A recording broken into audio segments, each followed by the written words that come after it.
ஆண்டவருடைய மேலான நாமம் மகிமைப்படுவதாக. அல்லேலூயா. மறுபடியும் இந்த புதிய வருஷத்துல உங்களை சந்திப்பதற்கு கர்த்தர் கொடுத்த கிருபைக்காய் நன்றி.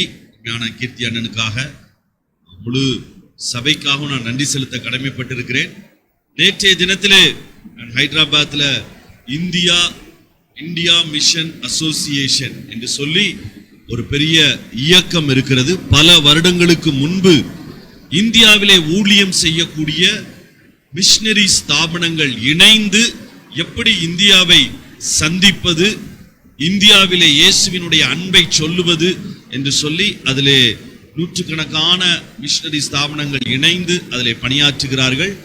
இந்த முறை சபைகளும், மிஷனரி ஸ்தாபனங்கள் மாத்திரமல்ல, சபைகளும் இணைந்து எப்படி இந்திய தேசத்திலே வரக்கூடிய நாட்களிலே சந்திக்கப்படாத ஜனங்களை சந்திப்பது என்கிற காரியங்களை குறித்து அதிலே ஆலோசிப்பதற்கு கர்த்தர் உதவி செய்தார். நம்புகிறேன் இந்த நாட்களிலே ஆண்டவர் நம்முடைய தேசத்தை மிக அதிகமாய் நேசிக்கிறார். அல்லேலூயா. இந்தியா ஒரு மிகப்பெரிய மக்கள் தொகை உள்ள ஒரு தேசம். சீனாவை நாம் முந்திக் கொண்டிருக்கிறோம். எதுல முந்த முடியுதோ இல்லையோ, நம்மளால முடிந்த மக்கள் தொகையிலாவது நாம் அவர்களை ஜெயித்து விடலாம் என்று சொல்லி 140 என்றார்கள். நான் நேற்றைய தினத்தில் பேசிக் கொண்டிருக்கும் போது அண்ணன் சொன்னாங்க, இல்ல இப்ப ஆல்ரெடி நம்ம 147 கோடி பக்கத்தில் நம்ம போயாச்சு. தினந்தோறும் வேகமாய் வளர்ந்து கொண்டிருக்கிற ஒரு தேசம். அந்த தேசத்தில் கர்த்தர் நம்மை வைத்திருக்கிறார். நம்முடைய தேசத்தை நேசிப்பது நம்முடைய கடமை, தேசத்திற்காய் ஜெபிப்பது நம்முடைய கடமை. இந்திய தேசத்திலே தேவன் நம்மை வைத்திருப்பதற்காக நாம் ஆண்டவருக்கு நன்றி செலுத்துகிறோம். அல்லேலூயா. எனக்கு ஆச்சரியமாய் இருந்தது, அந்த கூட்டத்திலே அந்த ஜெபத்தை நடத்தின அந்த அருமையான அண்ணன் சொன்னார்கள், இந்தியா என்கிற அந்த பெயர், இந்து தேசம் என்கிற அந்த பெயர் பைபிளிலே வருகிறது. அது உங்களுக்கு நன்றாய் தெரியும், எஸ்தரினுடைய புஸ்தகத்திலே. ஆனால் அந்த வார்த்தைக்கு அர்த்தம் என்ன தெரியுமா? அந்த ஹோடு என்கிற அந்த வார்த்தைக்கு அர்த்தம் நன்றி என்று அர்த்தம். ஒரிஜினலா அந்த ஹோடுன்ற வார்த்தையில் இருந்துதான் ஹிந்து தேஸ் அல்லது ஹிந்துஸ்தான் என்கிற அந்த வார்த்தை வந்தது. அந்த வார்த்தையினுடைய மூல பாஷையினுடைய அர்த்தம் நன்றி என்று சொல்வது. அல்லேலூயா. எல்லாம் கரங்களை உயர்த்தி நம்முடைய தேசத்துக்கு ஆண்டவருக்கு நன்றி சொல்லலாமா? அல்லேலூயா. ஆண்டவர் இந்த நல்ல தேசத்தை, இந்த பெரிய தேசத்தை நம்முடைய கரங்களிலே கொடுத்திருக்கிறார். இந்த தேசத்தை நேசிப்பது, இந்த தேசத்திற்காய் ஜெபிப்பது நம்மேல் விழுந்த கடமை. இந்த புதிய வருஷத்திலும் நான் நம்புகிறேன், புதிய வாக்குத்தத்தங்களோடு, புதிய எதிர்பார்ப்புகளோடு, புதிய தீர்மானங்களோடு நீங்கள் இந்த வருஷத்திற்குள் பிரவேசித்திருக்கிறீங்க. பக்கத்துல கையை பிடிச்சு சொல்லுங்க, அதே தீர்மானத்துல கடைசி வரைக்கும் ஓடுங்க. கர்த்தர் பரிபூர்ணமாய் ஆசீர்வதிப்பார். அதனால உங்களுடைய தீர்மானங்களை நீங்க ஒரு சின்ன பேப்பர்லயோ டைரியிலையோ அதை எழுதி, குறைந்தபட்சம் வாரம் ஒரு முறை அந்த தீர்மானங்களுக்காக நாம என்ன தீர்மானம் எழுதணும் அப்படின்றத அதை ஞாபகம் வைத்து ஆண்டவரிடத்துல மறுபடி நீங்க பொருத்தனை பண்ணி ஜெபிங்க. கர்த்தர் பெரிய காரியங்களை செய்வார். நாம எந்த அளவிற்கு கரிசனையாய் அவைகளை பின்பற்றுகிறோமோ, நம்முடைய பொருத்தனைகளை தேவனுடைய சமூகத்திலே வைத்து நம்ம காத்திருந்து ஜெபிக்கிறோமோ, கர்த்தர் அதை பெரிய காரியங்களை வாய்க்க பண்ணுவார்.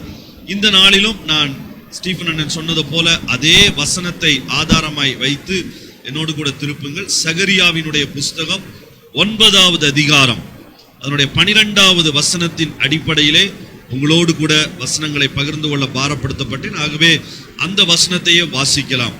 சகரியா 9:12.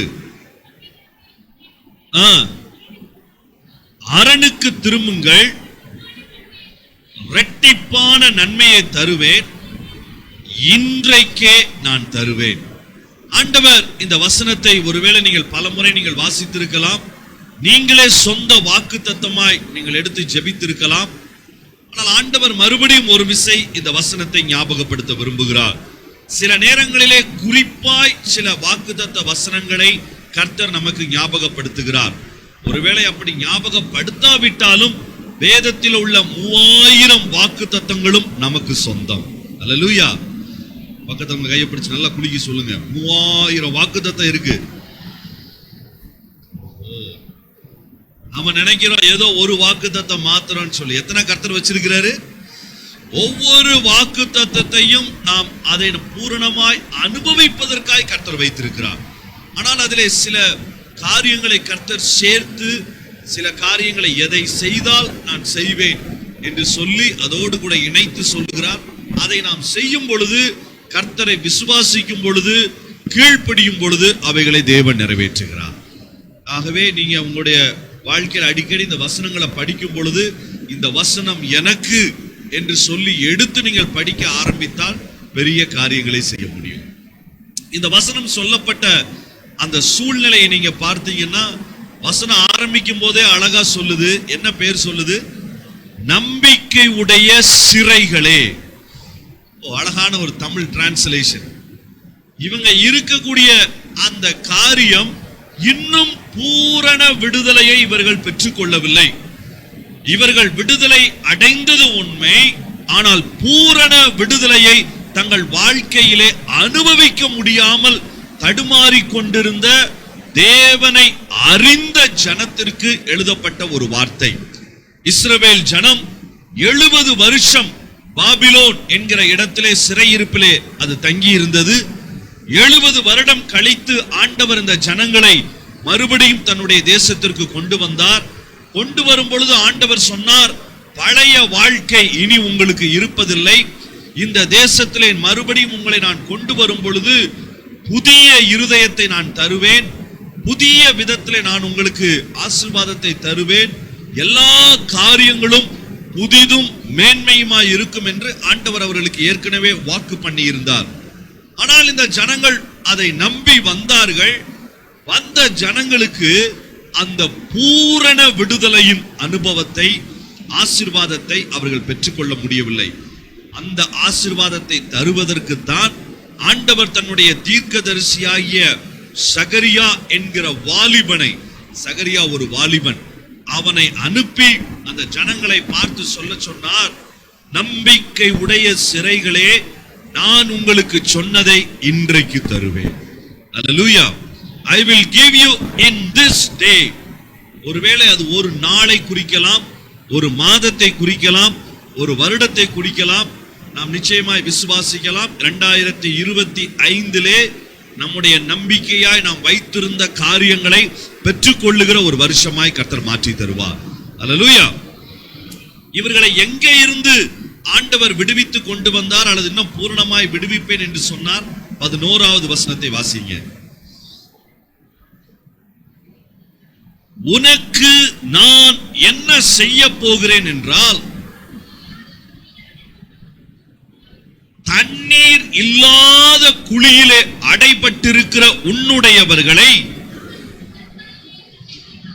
நான் உன் உடன்படிக்கையின் இரத்தத்தினாலே விடுதலை பண்ணுவேன். அல்லேலூயா. அவங்க இருந்த சூழ்நிலை, அதை ஆண்டவர் ஒரு உருவகப்படுத்தி சொல்லுகிறார்.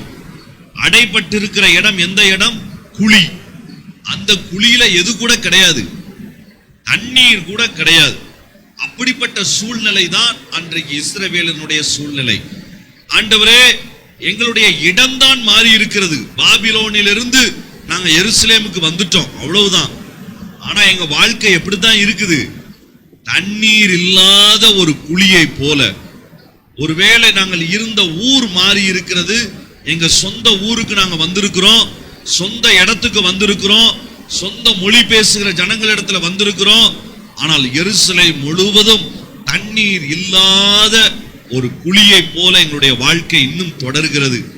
எங்க வாழ்க்கை இன்னும் சிறையிருப்பு இன்னும் பூரணமா மாறல.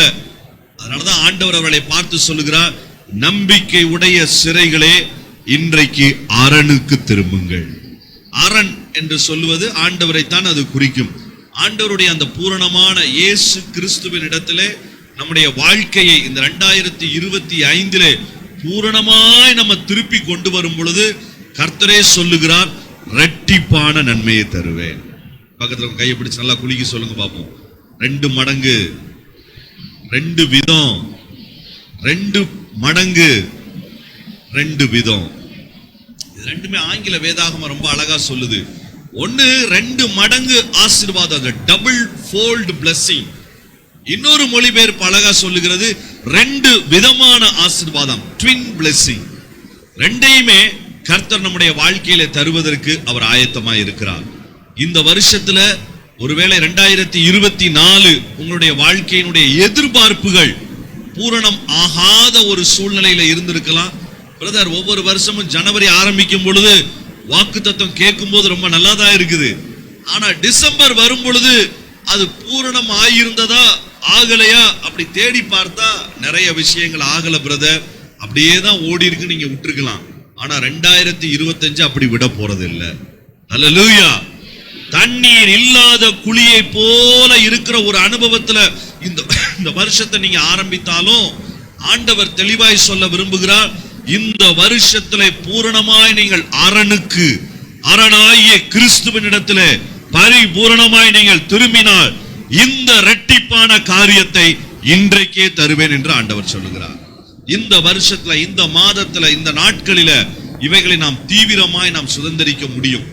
ஏன் ஆண்டவர் தர விரும்புகிறார், எப்படி தருகிறார்? 4 காரியங்களை நான் வேகமா உங்களோடு கூட நான் பேச விரும்புகிறேன். அதுக்கு முன்னால இந்த காரியத்தை செய்வதற்கு கர்த்தர் எவ்வளவு கரிசனை உள்ளவராய் இருக்கிறார், இந்த காரியத்தை பெற்றுக்கொள்வதற்கு இஸ்ரவேல் ஜனங்கள் எவ்வளவு வாஞ்சையாய் இருந்தார்கள். 1வது வசனத்தை பாருங்க. ஆதிராக் என்கிற தேசத்திற்கு விரோதமானதும்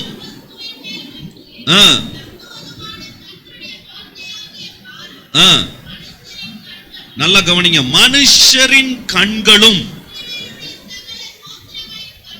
இஸ்ரவேலினுடைய சகல கோத்திரத்தினுடைய கண்களும் யாரை நோக்கி கொண்டிருக்கும்? இது நம்பிக்கை உடைய சிறைகள். இவங்க இன்னும் சிறையிருப்பினுடைய பரிபூரண விடுதலையிலிருந்து வெளியில வரல, அதுல இருந்து இவங்களுக்கு விடுதலை கிடைக்கல. ஆனா அவருடைய கண்கள் யாரை நோக்கி பார்த்து கொண்டிருக்கிறது? எல்லாருடைய கண்களும், எல்லா இஸ்ரவேலரினுடைய சகல கோத்திரத்தினுடைய கண்களும் நம்பிக்கை உடைய சிறைகளாய் இருக்கக்கூடிய நமக்கு பரிபூர்ண விடுதலையை தந்து இரட்டிப்பான நன்மைகளினால் நம்மை திருப்தியாக்கி நம்மை பயன்படுத்த விரும்புகிற ஆண்டவரின் பக்கம் எல்லா கண்களும் திரும்பி நின்றது. அல்லேலூயா. You always have your gaze upon the Lord. ஆண்டவரை மாத்திரம் உங்களுடைய கண்கள் பார்க்கணும். நம்ம கண்ணு பார்த்திருக்கீங்களா? சாதாரணமா நீங்க போகும்போதே பார்த்தீங்கன்னா பல விதமா நிறைய பேர் பார்ப்பாங்க. சில பேர் இப்படி பார்ப்பாங்க, சில பேர் ரொம்ப கூர்ந்து பார்ப்பாங்க, சில பேர் சைட்லயே பார்த்து எல்லாத்தையும் கண்டுபிடிச்சிருவாங்க. அவங்க எங்க பார்க்கறாங்கன்னே தெரியாது. ஒவ்வொரு வியூ நமக்கு இருக்குது. இந்த பக்கம் நம்ம பார்க்க முடியும், இந்த பக்கம் பார்க்க முடியும், இந்த பக்கம் பார்க்க முடியும், தலையை திருப்பி பின்பக்கம் நம்ம பார்க்க முடியும், 360 டிகிரி நம்மை நோக்கி பார்க்க முடியும்.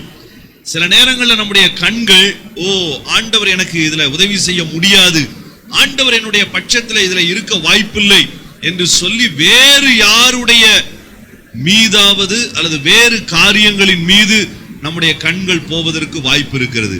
ஆனா இந்த வருஷத்துல ஒண்ணு முடிவு செய்வோம். எல்லாரும் கைகளை உயர்த்தி சொல்லுவோமா? எங்களுடைய கண்கள் ஆண்டவரை நோக்கியே இருக்கும். அல்லேலூயா. சில பேருடைய கண்கள் மொபைலையே நோக்கி இருக்கும். பார்த்திருக்கிறீங்களா? அவங்க மொபைலுக்கு அவங்க கையில இருந்ததுன்னா பூமி அதிர்ச்சியே வந்தாலும் சரி, அவங்களுக்கு அதை பத்தி அதிர்ச்சியே இருக்காது. கையில அவ்வளவு பூரணமா உள்ள அப்படியே போயிடுவாங்க. சில குட்டி பிள்ளைகளை நான் பார்த்திருக்கிறேன். அவங்க அம்மா அப்பா அவங்களுக்கு சாப்பாடு ஊட்டுவாங்க, வாய் திறக்கும், பல்லு சாப்பிடும், ஆனா கண்ணு எங்க இருக்கும்? மொபைல். அப்படியே பார்த்துட்டு இருப்பாங்க, அம்மா ஊட்டிட்டு இருப்பாங்க, என்ன உள்ள போகுது தெரியாது, வாயை திற, அது ஒரு மிஷின் மாதிரி அது நடந்துகிட்டே இருக்கும், அவ்வளவுதான். என்ன செய்யறாங்க? இப்பதான் இன்னைக்கு உள்ள சூழ்நிலையில பிள்ளைங்களுடைய காரியங்கள் அப்படிதான் இருக்குது. பிள்ளைங்க இல்ல, பெரியவர்களுடைய காரியங்களும் அப்படிதான் இருக்குது. சில பேர் கிரிக்கெட் மேட்ச் பார்க்க ஆரம்பிச்சாங்கன்னா, டே தம்பி சொன்னா கூட யாரு கூப்பிடுறாங்கன்னே அவங்களுக்கு தெரியாது, அதுல மூழ்கி உள்ள போயிருவாங்க. ஆனா வேதம் சொல்லுகிறது, இந்த 2025 நம்முடைய கண்கள் எங்க போய் பார்க்க போகுதா? கர்த்தரையே நோக்கி பார்க்க போகுது. அல்லேலூயா. இந்த இரட்டிப்பான நன்மையை நம்ம பெற்றுக்கொள்வதற்கு இந்த 4 காரியங்களை எப்படி நான் பெற்றுக்கொள்வது பிரதர்? வாக்கு தத்தங்களை என்னுடைய வாழ்க்கையினுடைய உரிமையை நான் எப்படி பிரதர் மாற்றுவது? என்னுடைய வாழ்க்கையில எப்படி அதை நான் செயல்படுத்தி முடிப்பது? இது கர்த்தர் நிச்சயமாவே வாய்க்க பண்ணுவாரா? நிச்சயமாவே வாய்க்க பண்ணுவார். அல்லேலூயா. நாங்க இந்த ஊழியத்தை ஆரம்பிக்கும் பொழுது டிசம்பர் 3ஆம் தேதி ஒரு 7 பேர் இணைந்து நாங்கள் ஜெபித்து இந்த ஊழியங்களை ஆரம்பித்தோம் நேபாளில். அந்த நேரத்தில் எப்படி இந்த ஊழியங்களை எடுத்துட்டு போவோம் எதுவுமே தெரியாது. ஆனா 2023 டிசம்பர் 3ஆம் தேதி ஆண்டவர் சொன்னார், இந்த முதல் வருஷத்துல நான் உனக்கு 100 பேரை கட்டாயமா தருவேன்னு சொல்லி. ஆண்டவர் என்னைக்கு அதை ஃபுல்ஃபில் பண்ணார் தெரியுமா? அதே 2024வது வருஷம் டிசம்பர் 3ஆம் தேதிக்கு முந்தின நாள் இரவில் அதை கர்த்தர் பூர்ணப்படுத்தினார். ஹல்லேலூயா. எனக்கு ரொம்ப ஆச்சரியமா இருந்தது. எப்படி டிசம்பர் 3ஆம் தேதி காலையில நாங்க அதை சொன்ன கர்த்தர் 2023ல 2024 டிசம்பர் 2ஆம் தேதி சாயந்தரத்துல அதை கர்த்தர் பரிபூர்ணப்படுத்தினார். அந்த 100 பேருடைய அந்த இலக்க கர்த்தரே கொண்டு வந்து சேர்த்தார். ஆண்டவரே அந்த காரியங்களை செய்ய வைத்தார். பக்கத்துல உங்க கையை பிடிச்சு சொல்லுங்க, கர்த்தருடைய டைம் லேட்டே ஆகாது. ஹல்லேலூயா. அவருடைய டைம்ல அலாரம் வச்சு ஆண்டவருக்கு ஞாபகப்படுத்த வேண்டிய அவசியம் இல்லை. ஏன்னா எல்லாவற்றையும் குறித்த காலத்திலே செய்கிற ஆண்டவர். வேதத்தில் நீங்க பார்த்திருக்கிறீங்களா? வாசித்து பாருங்க. எனக்கு ரொம்ப பிடித்த ஒரு வசனம் அது கலாத்தியர் 4வது அதிகாரம். கலாத்தியர் 4வது அதிகாரத்துல அந்த வசனம் வாசிக்கும் பொழுதுலாம் எனக்கு ரொம்ப சந்தோஷமா இருக்கும். ஏன்னா வேத வசனம் அழகா சொல்லுது. 5வது வசனத்தினுடைய முதல் வரி, எப்போ டைம் வந்த பொழுது, நேரம் நிறைவேறின பொழுதுதான் இயேசு கிறிஸ்துவே இந்த உலகத்திலே பிறந்தார். அல்லேலூயா. இந்த மாதிரியான வார்த்தைகளை நீங்க வேதம் முழுவதும் நீங்க பார்க்க முடியும். புதிய ஏற்பாட்டுல 260வது பக்கம் 4வது அதிகாரம் 5வது வசனம், காலம் நிறைவேறின பொழுது, குறித்த காலத்திலே. இந்த 2 வார்த்தைகளையும் நீங்க அடிக்கடி வேதத்துல வாசிக்க முடியும். நம்முடைய நேரங்கள் நாம் மறந்து போகலாம், நம்முடைய காலங்களை நாம் மறந்து போகலாம். ஆனா நம்மை குறித்த திட்டங்களை குறித்த காலத்திலே நிறைவேற்றுகிற நல்ல ஆண்டவர்.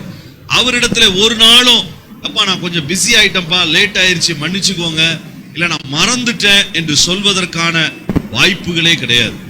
கர்த்தரிடத்திலே மறதி கிடையவே கிடையாது. கர்த்தர் நம்முடைய பாவங்களை மட்டும்தான் நினையாமல் இருக்கிறார். நம்மை குறித்த மற்ற எல்லா நினைவுகளும் ஆண்டவருக்கு உண்டு. ஆகவே குறித்த காலம் தேவன் நிறைவேற்றுகிற அற்புதமான காலம். ஆமென். அதே போல இந்த இந்த இரட்டத்தனையான இந்த ஆசீர்வாதங்களை உங்க தனி வாழ்க்கையில, உங்க குடும்ப வாழ்க்கையில, சபையா, வானத்தின் வாசல் சபையா, இந்த வருஷம் உங்களுக்கு ஆண்டவர் ரெட்டிப்பான என்கிறத இந்த வருஷத்தினுடைய கிறிஸ்துமஸ் ஆராதனைக்கு முன்னால கர்த்தர் உங்களை சொல்ல வைக்கணும்ன்றது என்னுடைய ஜெபம். அல்லேலூயா. ரெட்டிப்பான காரியம். 4 விஷயங்களை நான் வேகமா உங்களுக்கு சொல்ல போறேன். நம்பர் 1, முதல் காரியங்கள். வேதத்துல முதல் முறையா ஒரு ரெட்டிப்பான ஆசீர்வாதங்களை பெறுவதற்கு ஒரு பெண்ணுக்கு ஆண்டவர் உதவி செய்கிறார். அதை எப்படி கொடுக்கிறார்? ரெட்ட குழந்தையாவே ஆண்டவர் கொடுக்கிறார். யாருக்கு கொடுத்தாரு? யாருக்கு? ரெபேக்காள். அண்ணன்மாரெல்லாம் சொல்றாங்க அதெல்லாம் அவங்க கொஸ்டின், லேடிஸ் கொஸ்டின், அதனால நீங்க அவங்ககிட்டே விட்டுருங்கன்னு சொல்லி. ஒரு இடத்துல நான் கேட்டேன், ஏன் நீங்க ஜென்ஸ் எல்லாம் நீங்க ஏன் பதில் சொல்றது இல்ல? இல்ல பிரதர், அவங்க ஜெயிச்சுட்டு போட்டும் பிரதர், நமக்கு ஒன்றும் சொல்றதுக்கு இல்ல.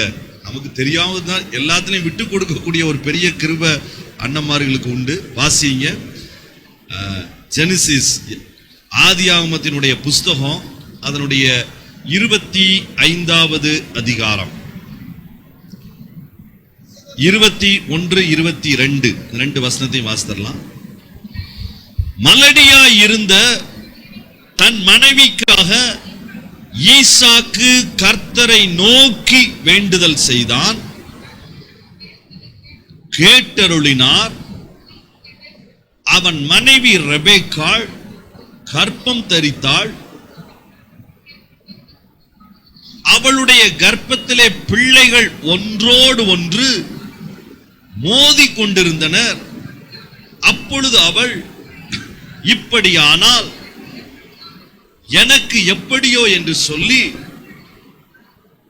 போனாள். பழைய ஏற்பாட்டில் உள்ள 2 பெண்கள், இந்த 2 பெண்களுக்கு தான் இரட்டை குழந்தைகள் பிறந்தது. ஒன்று இங்க ரெபேக்காளுக்கு பிறந்தது, இன்னொன்று யாருக்கு பிறந்தது? தாமார் என்கிற பெண்ணுக்கு அவருடைய மாமனார் மூலம், யூதாவின் மூலம் அங்க இரட்டை குழந்தைகளை கர்த்தர் பெற்றெடுப்பதற்கு அங்க வாய்க்க பண்ணுகிறார். ஆனால் முதல் முறை இந்த இரட்டிப்பான ஆசீர்வாதத்திற்கு சொந்தக்காரியாய் மாறினது ரெபேக்காள். அல்லேலூயா. இந்த ரெபேக்காளினுடைய வாழ்க்கையில இரட்டத்தனையான ஆசீர்வாதம் உடனே வந்துச்சா? வரல. எப்படி ஆரம்பிச்சது? கல்யாணம் முடிஞ்சு 20 வருஷம் குழந்தை கிடையாது. கல்யாணம் முடிந்து 20 வருடம் ஒரு பிள்ளை இல்லாத ஒரு பெண் என்கிற ஒரு மனைவி என்கிற ஸ்தானத்துல தான் அவ ஓடிக்கொண்டிருந்தாள். அவளுடைய வாழ்க்கையில, ஈசாக்கினுடைய வாழ்க்கையில இது புதுசு கிடையாது. ஆனா ரெபேக்காளுக்கு புதுசு. ஈசாக்குக்கு ஏன் புதுசு கிடையாது? அவரே எத்தனை வருஷம் கழிச்சு பிறந்தாரு. அவங்க அப்பாவுக்கு எத்தனாவது வயசு? 100வது வயசு வரும்பொழுதுதான் ஈசாக்கு பிறந்தார். ஆகவே ஈசாக்குக்கு தெரியும், எப்படியாயிலும் என்னுடைய மனைவிக்கு கர்த்தர் ஒரு குழந்தையை தந்துருவாரு. அதனுடைய காரியங்கள் அவன் புரிந்திருந்தான். ஆனால் ரெபேக்காளுக்கு தெரியாது. ரெபேக்காளுக்கு அந்த வலிகளோ, ரெபேக்காளுக்கு அந்த அனுபவமோ, ரெபேக்காளுக்கு அந்த வேதனைகளோ எதுவுமே தெரியாது. இன்னும் சொல்ல போனால் யெகோவா தேவனை பற்றியே ரெபேக்காளுக்கு பெரிய அறிவில்லை. தன்னுடைய கணவர் விசுவாசி.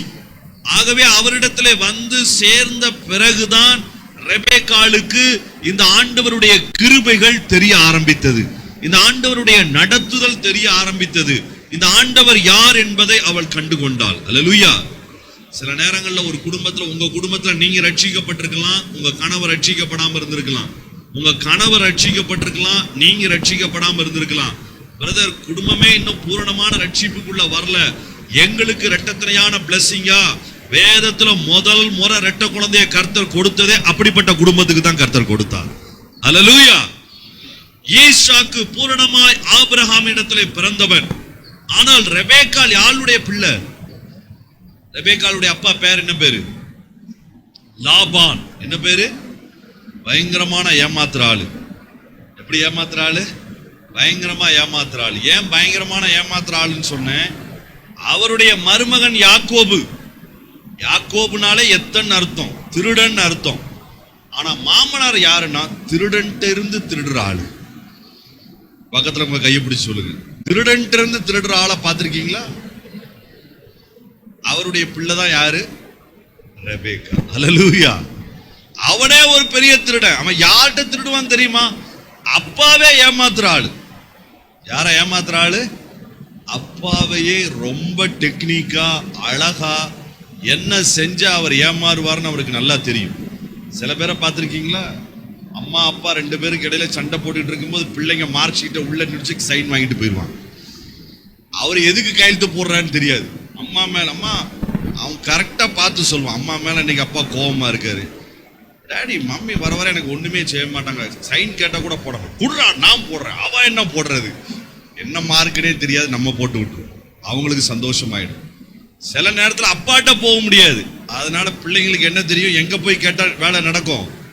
அம்மாட்ட போய் கேட்டா தான் வேலை நடக்கும். 2 பேருக்கு இடையில பிள்ளைங்களுக்கு சில நேரம் ரொம்ப சந்தோஷமா இருக்கும். ஆனா இங்க ஏற்கனவே யாக்கோபு நல்ல ட்ரெஸ் எல்லாம் போட்டு என்னென்ன சென்ட் எல்லாம் அடிக்கணுமோ அடிச்சு, அவங்க அப்பா கண்ணு தெரியாதவர், சொந்த அப்பாவையே அண்ணன் யாரு, தன்னுடைய மூத்த பிள்ளை யாரு, 2வது பிள்ளை யாரு என்று கண்டுபிடிக்க முடியாத அளவுக்கு, தொட்டு பார்த்தா கூட கண்டுபிடிக்க முடியாத அளவுக்கு, நுகர்ந்து பார்த்தா கூட கண்டுபிடிக்க முடியாத அளவுக்கு ஏமாத்துகிற ஒரு ஆள் தான் யாரு? யாக்கோபு. பக்கத்துல கைப்பிடிச்சு சொல்லுங்க, யாக்கோபு நம்பர் 1 திருடன். ஆனா அவரிடத்திலிருந்து திருடின ஆளு லாபான். அவருடைய பிள்ளை தான் யாரு? ரெபேக்கா. அதனாலதான் இந்த ரெபேக்கா லாபானுடைய வீட்டிலிருந்து இவளை கூட்டி கொண்டு வருவதற்கு, லாபானுடைய இடத்துல இருந்து இவளை கொண்டு வந்து சேர்ப்பதற்கு, இப்படிப்பட்ட ஒரு பெரிய இடத்துல செய்வதற்கு வாய்ப்பு இல்லாத ஒரு சூழ்நிலை. ஆனா இந்த ரெபேக்காவுடைய வாழ்க்கையில லாபானுடைய வீட்டில இருந்து அங்க கூட்டிட்டு வர்றான். யாருக்கு கல்யாணம் முடிச்சு வைக்கிறதுக்கு? ஈசாக்கு கல்யாணம் முடிச்சு வைக்கிறதுக்கு. அந்த இடத்துல இருந்து வளர்ந்து வந்த ஒரு பிள்ளையினுடைய வாழ்க்கையில தான் ஆண்டவர் ஆச்சரியமான ஒரு காரியத்தை செய்கிறார். இந்த ரெபேக்காளினுடைய வாழ்க்கையில தேவன் அந்த வருஷத்துல ஒரு பெரிய மாற்றத்தை உண்டாக்குகிறார். 20 வருடம் கழித்து ரெபேக்காளினுடைய வாழ்க்கையிலே கர்த்தர் மாற்றத்தை உண்டாக்கினார். 20 வருடம் கழிச்சுதான் இந்த இரட்டத்தனையான ஆசீர்வாதம் ரெபேக்காளினுடைய வாழ்க்கையில வந்தது. சில நேரங்கள்ல நம்ம தேவனுடைய சமூகத்துல காத்திருக்கிற வருஷங்கள் 1 வருஷம், 2 வருஷம், 3 வருஷம் நம்ம காத்திருந்து நம்ம சோர்ந்து போயிருக்க வாய்ப்பு இருக்குது. ஆனா ஆண்டவர் சொல்லுகிறார் 20 வருஷம். அப்ப 20 வருஷம் ஜெபம் பண்ணியிருக்க மாட்டானா? கட்டாயம் ஜெபம் பண்ணியிருப்பான். ஆனா அந்த 20 வருஷம், ஏன் இந்த 20வது வருஷத்துல பண்ண ஜெபத்தை வேதம் தெளிவா சொல்லுகிறது. 21வது வசனம், ஈசாக்கு தன் மனைவிக்காக 20 வருடங்களினுடைய தொடர்ச்சியான ஜெபத்தை அவன் விடவே இல்லை. முதல் காரியம், யாருக்கு ரெட்டிப்பான ஆசீர்வாதம் தெரியுமா? கர்த்தரிடத்திலே கருத்தாய் காத்திருக்கிறவர்களுக்கு. அல்லேலூயா. 1 வருஷம் இல்ல, 2 வருஷம் இல்ல, 3 வருஷம் இல்ல, பல வருஷங்கள். ஆனா விடாம 20 வருஷம் ஆனதற்கு அப்புறமும் ஈசாக்கு வேற மெத்தட் அவன் ஃபாலோ பண்ணவே இல்லை. சரி, வேற ஏதாவது நம்ம செஞ்சு பார்க்கலாமா? அவங்க அப்பா என்ன செஞ்சாரு? ஆபிரகாம் என்ன செஞ்சார்? குழந்தை பிறக்கலன்னு ஒண்ணு வேறு ஒரு கல்யாணம் செஞ்சாரு. அம்மாவும் அப்பாவும் ஒரு தப்ப செஞ்சாங்க, வேறு ஒரு கல்யாணம் செஞ்சாங்க. ஆனா ஈசாக்கு அந்த தவறையே செய்யல. அல்லேலூயா. அவனுடைய பிள்ளை யாக்கோபு, அவனுக்கு குழந்தை பிறக்காம இருக்கும் பொழுது வேதத்துல வாசித்து பாருங்க, அவனுக்கும் குழந்தை பிறக்கல. ஆனா மனைவி மேல கோபப்பட்டு அவளை திட்டி அவன் மேல கோபப்படுறான். ஆனா ஈசாக்கு ரெண்டையுமே செய்யல. தான் பிள்ளை செஞ்சதையும் செய்யல, தான் அப்பா செஞ்சதையும் செய்யல. கவனமாய் கர்த்தரிடத்துல காத்திருக்கிறான். அல்லேலூயா. பக்கத்துல கையை பிடிச்சு சொல்லுங்க, சில நேரம் லேட் ஆகுற மாதிரி இருக்கும், ஆனா கர்த்தர் நிறைவேற்றுவார். எத்தனை வருஷம் வெயிட் பண்ணாங்க தெரியுமா? 20 வருஷம். அல்லேலூயா. என்னுடைய மனைவிக்கு பிஜி படிக்கணும். அந்த நேரங்கள்ல மகளிர் மருத்துவ பிரிவுல மூத்த படிப்பை படிக்கணும்னு அவளுக்கு ரொம்ப ஆசை. 2008வது வருஷம் அவ தன்னுடைய MBBS முடித்து 2009 எங்களுக்கு திருமணம் ஆயிடுச்சு. அதனால உடனடியா முதல் பையனும் பிறந்ததுனால படிக்க முடியல. அதற்கு பிறகு ஒவ்வொரு வருஷமும் படிக்கணும்னு நினைப்பா. ஏதாவது ஒரு தடைகள் வரும், அல்லது எழுத முடியாத ஒரு சூழ்நிலை வரும். ஒரு நேரத்துல ரொம்ப கஷ்டப்பட்டு அங்க இருந்து ஒரு 160 கிலோமீட்டர் தூரத்துல ஒரு எக்ஸாம் சென்டர் போட்டிருந்தாங்க. அங்க போய் எழுத போனா, ஆனா ஒரிஜினல் ஆதார் கார்டு மிஸ் ஆயிடுச்சு போற வழியில. அதனால எக்ஸாம் சென்டர்ல உள்ள விடல. ஐயோ, நான் 1 வருஷம் பிரயாசப்பட்ட, எப்படி இவ்வளவு ஈஸியா ஸ்லிப் ஆயிடுச்சு. அவ கூட இருந்த ஃப்ரெண்ட்ஸ் நிறைய பேரு தங்களுடைய பிஜி டிகிரிகள் எல்லாம் முடிச்சுட்டாங்க, படிப்பெல்லாம் முடிச்சுட்டாங்க. அப்ப இவன் ஒரு நாள் என்கிட்ட கேட்டுட்டு இருந்தா, ஏன் நான் இதை விரும்புகிறேன், வாஞ்சிக்கிறேன், இது 7 வருஷங்கள் ஆயிடுச்சு, ஆனா ஏன் ஆண்டவர் இதை இன்னும் நிறைவேற்றல? நான் சொன்னேன், கர்த்தர் கண்டிப்பா காத்திருக்க வச்சிருக்கிறார்னா விசேஷமானதை தருவார். அல்லேலூயா. உடனடியா தந்தா சாதாரண குழந்தை கிடைக்கும், காத்திருந்து பெற்றா ஈசாக்கு கிடைக்கும். அல்லேலூயா. அது ஈசாக்குக்கு நல்லாவே தெரியும். அதனாலதான் ஈசாக்கு 20 வருஷம் காத்திருப்பதற்கு அவன் சோர்ந்து போகல. ஐயோ, இவ்வளவு நாள் வீணாயிடுமே, இவ்வளவு நாள் எனக்கு போயிடுச்சுன்னா என்ன செய்யறது, மற்றவங்களுக்கு எல்லாம் கிடைச்சிக்கிட்டே இருக்குது, எனக்கு மட்டும் கிடைக்கலையே அப்படின்னு அவன் வேதனைப்படவே இல்லை.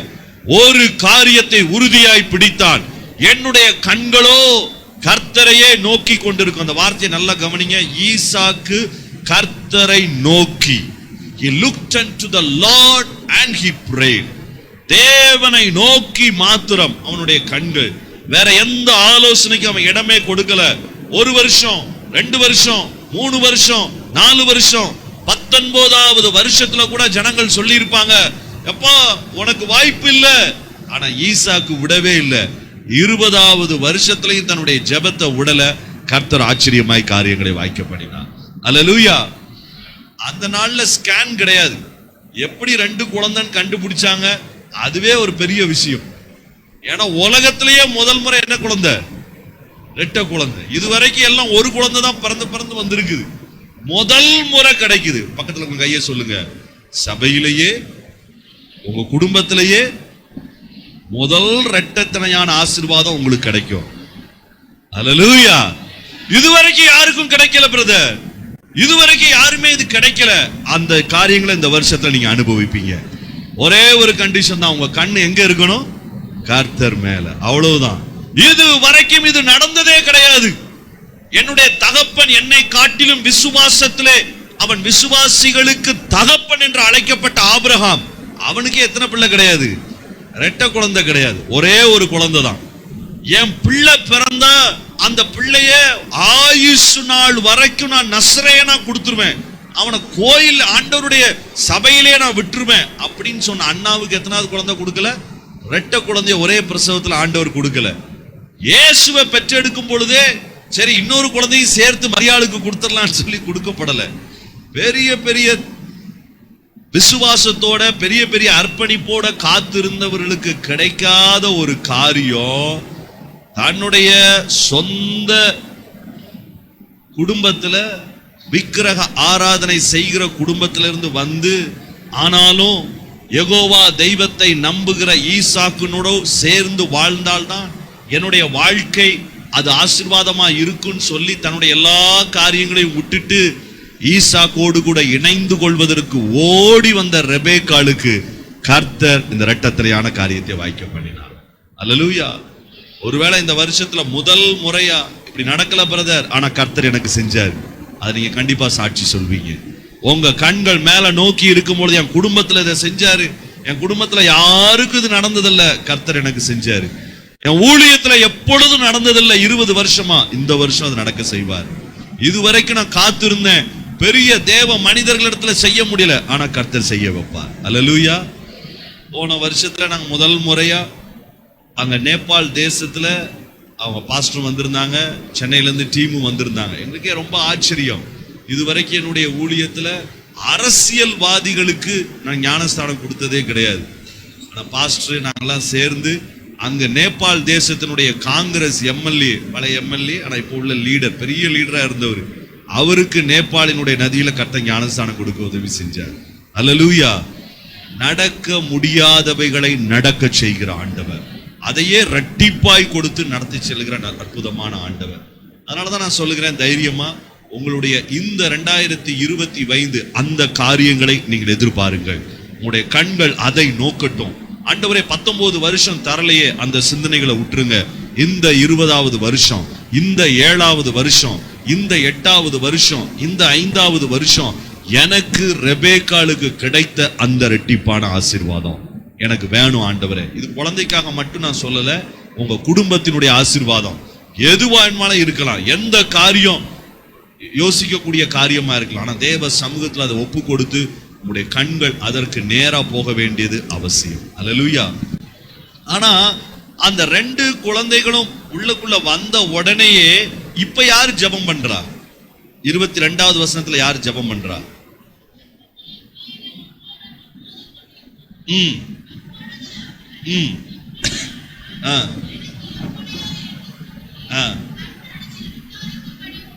இப்ப யார் இடத்துல போய் அவ விசாரிக்கல. பொதுவா 2 குழந்தை முட்டி மோதுனா யார்கிட்ட ஃபர்ஸ்ட் சொல்லியிருக்கணும்?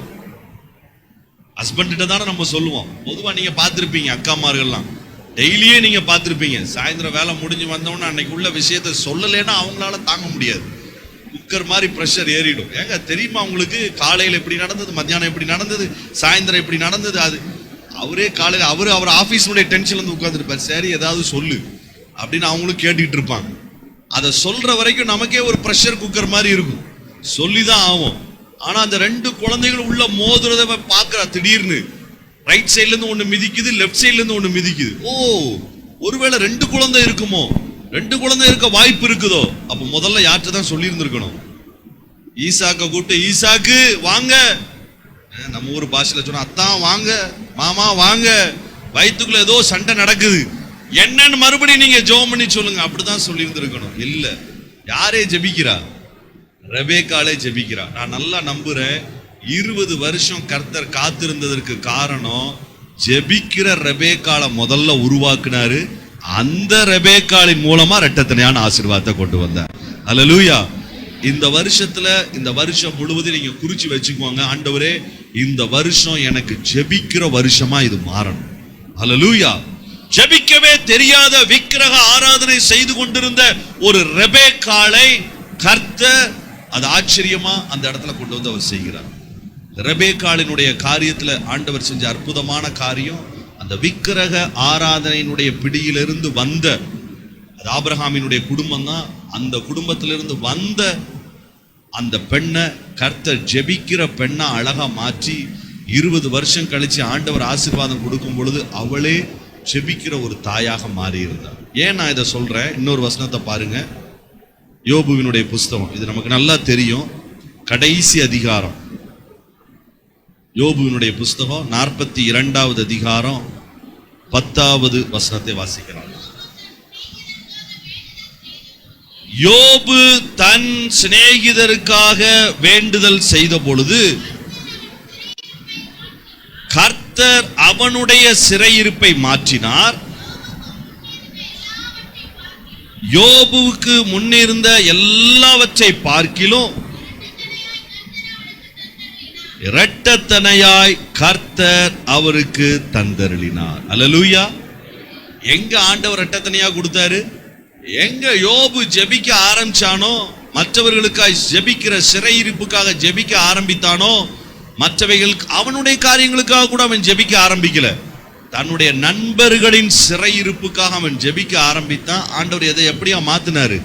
இரட்டத்தனையான ஆசீர்வாதமா மாத்தினார். இதைத்தான் ரெபேக்காளினுடைய லைஃப்லயும் பார்க்கிறோம், ஈசாக்கினுடைய லைஃப்லயும் பார்க்கிறோம்.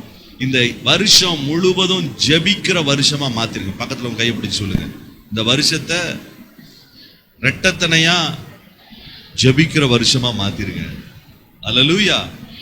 யோபு ஆசீர்வாதத்திற்காகவே, ஈசாக்காவது தன்னுடைய மனைவியினுடைய கர்ப்பத்திற்காக ஜெபித்தான்.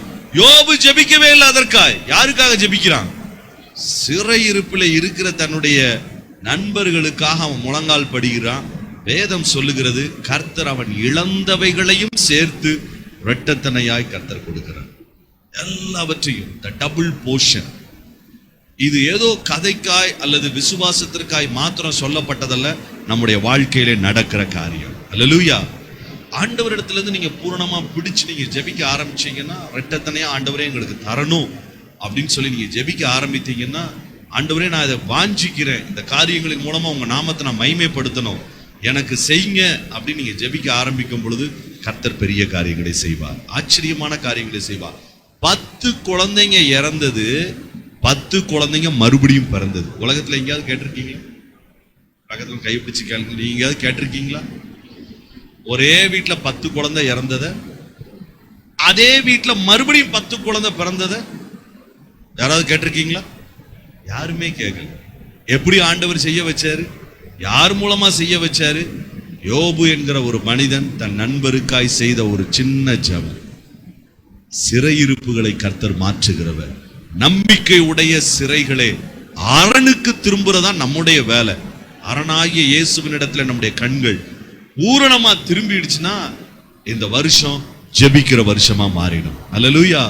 நீங்க உங்க குடும்பத்தினுடைய புதிய ஆசீர்வாத இரட்டத்துக்கான ஜெபிக்க போறீங்க, அதே போல நண்பர்களினுடைய சிறையிருப்புக்காக ஜெபிக்க போறீங்க. அதான் நான் சொன்னேன், இரட்டத்தனையான ஜெபம். அல்லேலூயா. இதுவரைக்கும் குடும்பத்திற்காக மட்டும்தான் ஜெபிச்சிட்டு இருந்திருக்கலாம். ஒருவேளை இந்த வருஷத்துல இருந்து யாருக்காக நீங்க ஜெபிக்க போறீங்க? நண்பர்களினுடைய சிறையிருப்புகளுக்காக. இந்த ஜெபத்தை ரெட்டிப்பா நீங்க மாற்றி பாருங்க, உங்க வாழ்க்கையில கர்த்தர் இதை பூரணப்படுத்துவார். எல்லாவற்றையும் செய்வதற்கு ஆண்டவர் ஆச்சரியமாய் உதவி செய்வார்.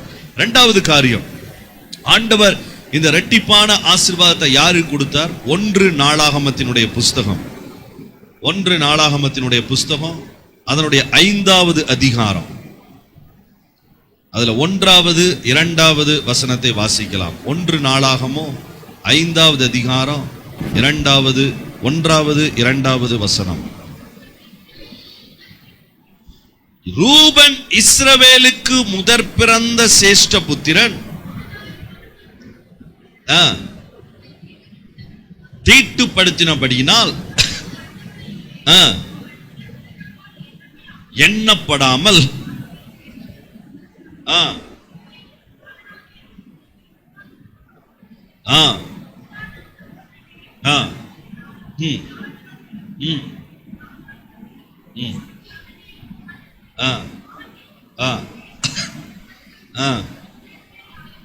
இங்க 2 முறை இந்த வசனம் எழுதப்பட்டிருக்கிறது. சேஷ்ட புத்திர பாகம் யோசேப்பின் உடையதாயிற்று. சேஷ்ட புத்திர பாகம்னா என்னது? அந்த நாள்ல வீட்டுல மூத்த பிள்ளைக்கு 2 மடங்கு கொடுக்கணும். வீட்டுல யாரெல்லாம் முதல் பிள்ளை? கையை எடுத்து காமிங்க பாப்போம். உங்க வீட்டுல நீங்க யாரெல்லாம் முதல் பிள்ளை? உங்களுக்குலாம் 2 மடங்கு கொடுக்கணும். அல்லேலூயா. அப்படியா? இல்ல. பழைய ஏற்பாட்டு நாட்கள்ல முதல் பிள்ளையா பிறந்தா என்ன ஆசீர்வாதம்? அவங்களுக்கு 2 கிரவுண்டு கிடைச்சதுன்னா அவங்களுக்கு எத்தனை கிரவுண்டு? 4 கிரவுண்டு. ஏசப்பா அந்த காலத்தை மிஸ் பண்ணிட்டோமே. சரி, அவங்களுக்கு 2 கிடைச்சி எல்லாத்துலயும் 2 மடங்கு அவங்களுக்கு கொடுக்கணும் முதல் பிள்ளைக்கு. அப்போ முதல் பிள்ளைய யாரு பிறக்கிறாங்களோ அவங்களுக்கு ஒரு பெரிய ஆசீர்வாதம் காத்திருந்தது. ஆனா அங்க வேதம் அழகா சொல்லுது, முதற் பிறந்தவனாக ரூபன் எண்ணப்படாமல் அவனுடைய சேஷ்ட புத்திர பாகம் யாருக்கு கொடுக்கப்பட்டது? சரி, அதோட நிப்பாட்டி இருந்திருக்கலாம். 2வது வசனமும் மறுபடியும் இன்னொருத்தரை கம்பேர் பண்ணி சொல்றாங்க. 2 வசனத்துல இருந்து ஆண்டவர் அழகா ஒண்ணு சொல்லி கொடுக்கிறாரு. இந்த இரட்டத்தனையான ஆசீர்வாதத்தை பெறுவதற்கு யோசேப்புக்கு தகுதியே கிடையாது. ஏன் தகுதி கிடையாது? ஏன்னா அவர் முதல் ஆளா பிறக்கல. எத்தனாவது ஆளா பிறக்கிறாரு? கிட்டத்தட்ட 11வது ஆளா பிறக்கிறார்.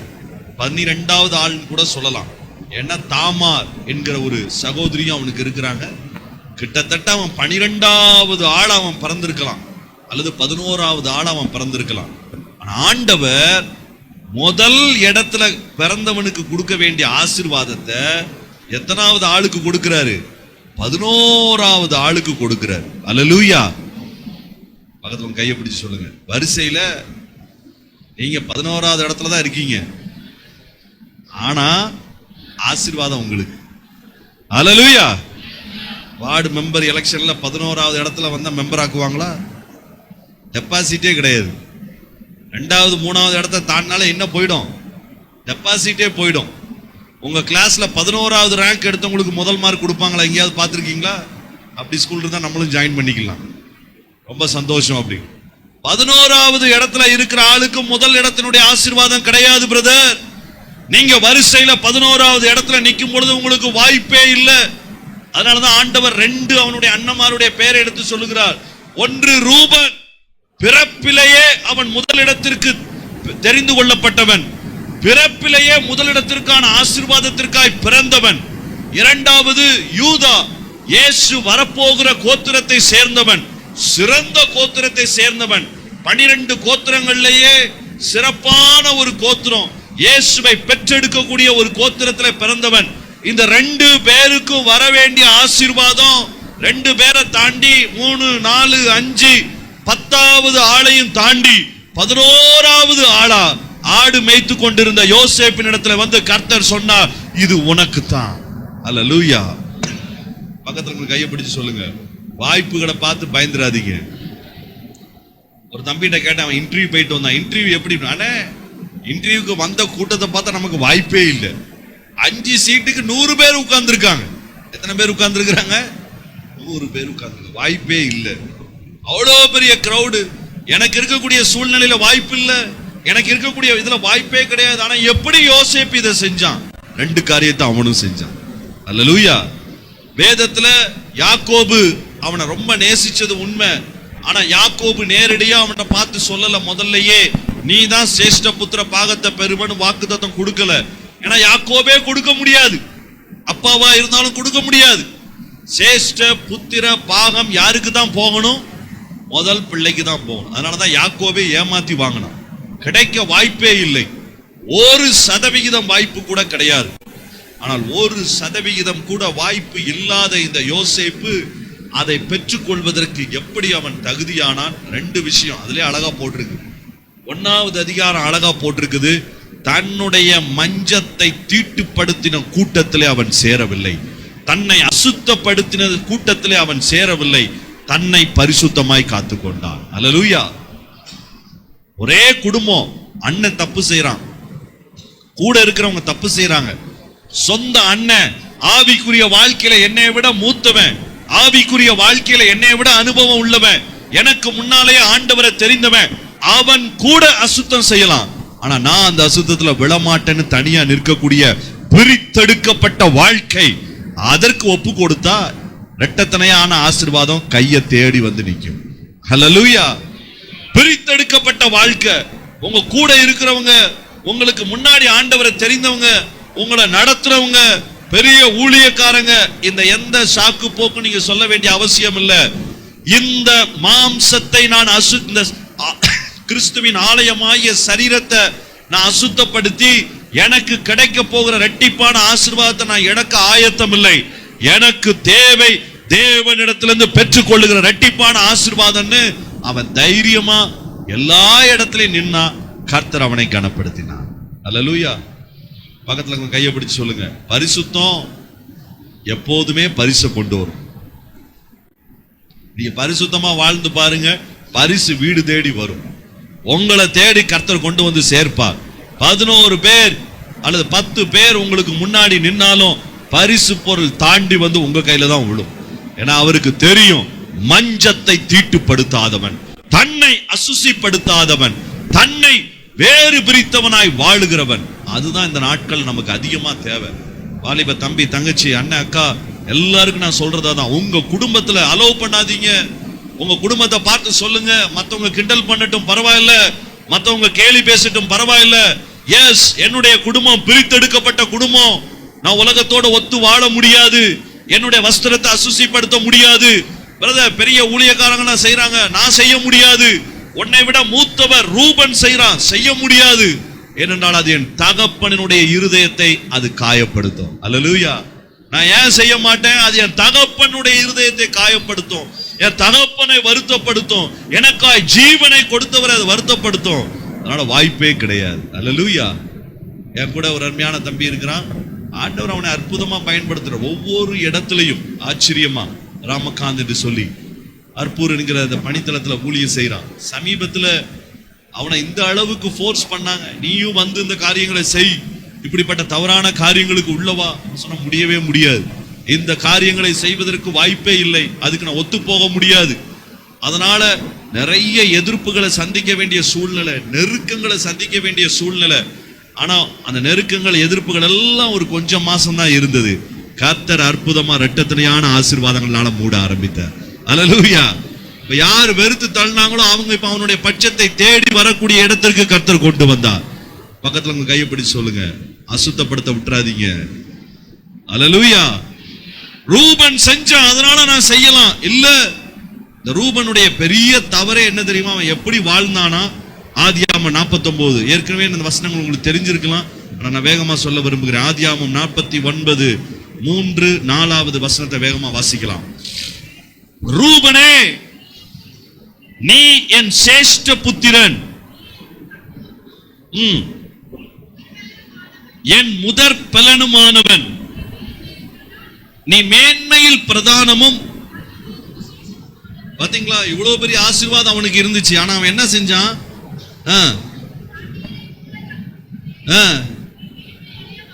இதுதான் முக்கியமான காரியம். தண்ணீரை போல தளம்பினான். அவன் போற இடத்துல எல்லாம் தண்ணீர் மாதிரி. எப்படி? தண்ணிக்கு ஏதாவது குறிப்பிட்ட வடிவம் உண்டா? தண்ணிக்கு வடிவம் உண்டா? சத்தமா சொல்லுங்க பாப்போம்.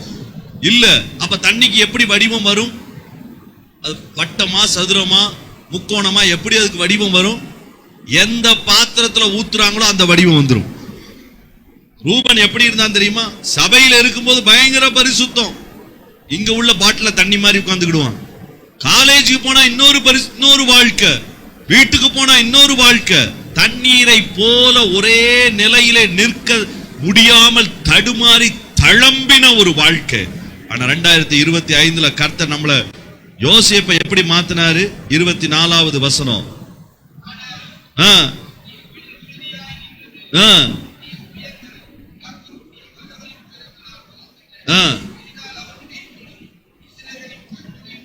ஒருத்தன் தண்ணி ஆனா, இன்னொருத்தன் கண்மலை ஆனா. அல்லேலூயா. கண்மலை அசைக்க முடியுமா? முடியாது. கண்மலையை தூக்கி வேற இடத்துல வச்சா வேற வடிவம் மாறுமா? மாறாது. இப்ப பக்கத்துல பைக்கு பிடிச்சு கேளுங்க, தண்ணியா கண்மலையா? ஓ, தமிழ்நாட்டுல நிறைய தண்ணி. இந்த தண்ணியை நான் சொல்லல, வேற தண்ணியை சொல்றேன். அது நிறைய பேரை ஆட வச்சிருது. நமக்கு அப்படி கிடையாது. ஆனா கர்த்தர் இந்த வருஷத்துல தண்ணி எப்படி மாற விரும்புகிறார்? கண்மலையாய் மாற விரும்புகிறார். நம்முடைய பிள்ளைங்க கண்மலையா மாறணும், நம்ம வீட்டுக்காரர் கண்மலையா மாறணும், நம்முடைய குடும்பத்துல நம்ம விசுவாசம் கண்மலையா மாறணும். தண்ணி மாறி இங்கேயும் அங்கேயும் ஓடக்கூடிய வாழ்க்கை அல்ல. ரெண்டாவது, இந்த யாக்கோபுக்கு பெரிய ஆவியினுடைய நிறைவினாலதான் அவன் அதை சொல்றான். அவனே முடிவு பண்ணி சொல்ல முடியல. ஆனா பரிசுத்த ஆவியானவர் அவனை பார்த்து சொல்றாரு, சேஷ்ட புத்திர பாகத்தை நீ ரூபனுக்கு கொடுக்க முடியாது. உடனே அவன் யோசிச்சிருப்பான், சரி அப்ப நான் யூதாவுக்கு கொடுத்துடுறேனே, யூதா அதை செஞ்சிடலாமே. யூதாவுக்கும் நீ கொடுக்க முடியாது. சரி, உமக்கென்று ஊழியம் செய்ய போகிற லேவி கோத்திரத்துக்கு, அதற்கும் நீ கொடுக்க முடியாது. யாருக்கு தான் ஆண்டவரை கொடுக்கணும்? ஆண்டவர் சொல்றார், வாசிக்கலாம் 22வது வசனம். யோசேப்பு கனிதரும் செடி, அவன் நீரூற்றண்டையில இருக்கக்கூடிய கனிதரும் செடி. அதனால நீ யாருக்கு தான் கொடுக்கணும்? யோசேப்புக்கு தான் கொடுக்கணும். எங்க கனிகள் உண்டோ அங்கே இரட்டத்தனையான ஆசீர்வாதங்கள் உண்டு. அல்லேலூயா. இந்த வருஷத்துல நீங்க அதிகப்படுத்த வேண்டிய 2 காரியம். அதனால 2 நான் சேர்த்து சொல்லிட்டே வரேன். முதல்ல உங்க ஜெபத்துல ரெட்டிப்பான ஜெபம். ஒன்று, உங்க குடும்பத்துல எது தேவையோ கண்டிப்பா நீங்க ஜெபிங்க, குறிப்பா ஜெபிங்க, தொடர்ச்சியா ஜெபிங்க. ஆனா நண்பர்களின் சிறையிருப்புக்காக ஜெபிக்க மறந்துடாதீங்க. இரட்டத்தனையான ஜெபம் எங்க போகுதோ அங்க இரட்டத்தனையான ஆசீர்வாதம் உண்டு. இங்க யோசேப்பினுடைய வாழ்க்கையில பிரித்தெடுக்கப்பட்ட வாழ்க்கை, அதுல ஒத்து போவதற்கான வாய்ப்பே அவன் கொடுக்கல. 2வது, கனிகள் நிறைந்த வாழ்க்கை. அல்லேலூயா. முழுக்க முழுக்க கனிகள் நிறைந்த வாழ்க்கை. யோசேப்பினுடைய வாழ்க்கைன்னு எடுத்தீங்கனாலே நீங்க அன்பை தான் பார்க்க முடியும், மன்னிப்பை தான் நீங்க பார்க்க முடியும். யோசேப்பை போல மன்னிக்கிறது ரொம்ப ரொம்ப கடினம், மிக கடினமான காரியம். தன்னையே குழிக்குள்ள தூக்கி போட்டவனை மறுபடியும் கொண்டு வந்து அவர்களையும் அவருடைய பிள்ளைகளையும் ஆயுசு முழுக்க பராமரிக்கிற காரியத்தை இந்த நாள்ல பார்க்கவே முடியாது. அவன் கெஞ்சுகிறான், அழுகிறான். தன்னுடைய நண்பர், தன்னுடைய சகோதரர்களை பார்த்த பொழுது யார் அழுதுருக்கணும்? ஒரிஜினலா தப்பு செஞ்சவங்க அழுதணுமா, இல்ல தண்டிக்கப்பட்டவங்க அழுவாங்களா?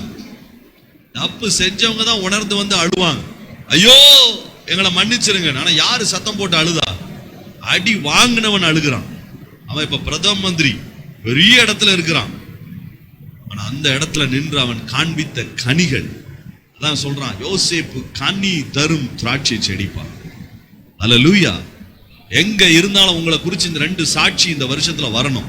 ஓ, அவன் பிரித்தெடுக்கப்பட்ட வாழ்க்கையை வாழுகிறவன், அவன் நிறைந்த கனிகள் உள்ளவன். இந்த 2 வார்த்தை வந்தா போதும். 10 பேர் இருந்தாலும் உங்களுக்கு முன்னால இருந்தாலும் இரட்டிப்பான ஆசீர்வாதம், சேஷ்ட புத்திர ஆசீர்வாதம் உங்களை தேடி வரும். அல்லேலூயா. நீங்க பதட்டப்பட வேண்டிய அவசியம் இல்ல. ஐயோ எனக்கு முன்னால 10 பேர் இருக்கிறாங்க, அதுல ஒருத்தன் மேன்மையானவன், ஒருத்தன் ராஜா கோத்திரம், ஒருத்தன் ஆசாரிய கோத்திரம். பிரச்சனையே இல்ல பிரதர், எந்த கோத்திரம் வேணாலும் நீங்க இருங்க.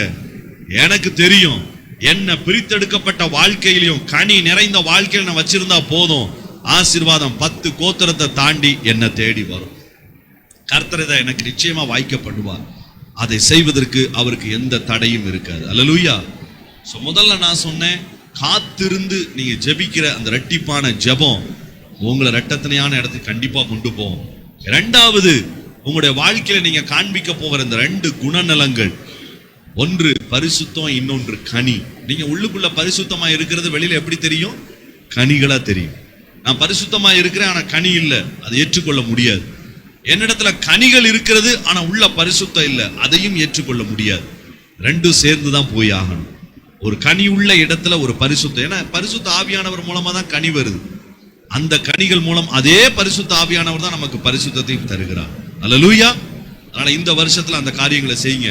மொபைலோட உங்களுடைய நேரத்தை குறைங்க. மற்ற காரியங்களை தவறுதலாய் பேசக்கூடிய காரியங்களோடு கூட உங்க நேரத்தை நீங்க குறைச்சிருங்க. இங்கேயும் அங்கேயும் மற்றவர்களை பற்றி பேசுகிற காரியங்களை குறைச்சிருங்க. தேவனுடைய சமூகத்தில் அதிகமான நேரம் செலவு பண்ணுங்க. அல்லேலூயா. நம்முடைய கனிகள் வளருவதற்கு அந்த வளர விடாம தடுக்கக்கூடிய சில காரியங்களை நாம வெட்டி விட வேண்டிய அவசியம் உண்டு. பிதா கனி தருகிற செடியை என்ன செய்யறாரு? இன்னும் அதிக கனிகளை கொடுக்கும்படி அதை எது செய்கிறாரு? சுத்தம் பண்ணுகிறார். ப்ரூனிங், இங்கிலீஷ்ல ரொம்ப அழகா போட்டிருக்கு. ப்ரூனிங் அப்படின்னா என்ன? ஒரு கொடியில கனி வர்றதற்கு தடையா இருக்கக்கூடிய காரியங்கள் எல்லாம் அழகா வெட்டி விடுறாரு. அதோட கூட சேர்ந்து வளர்கிற கிளைகள் எல்லாம் அழகா வெட்டி விடுறாரு.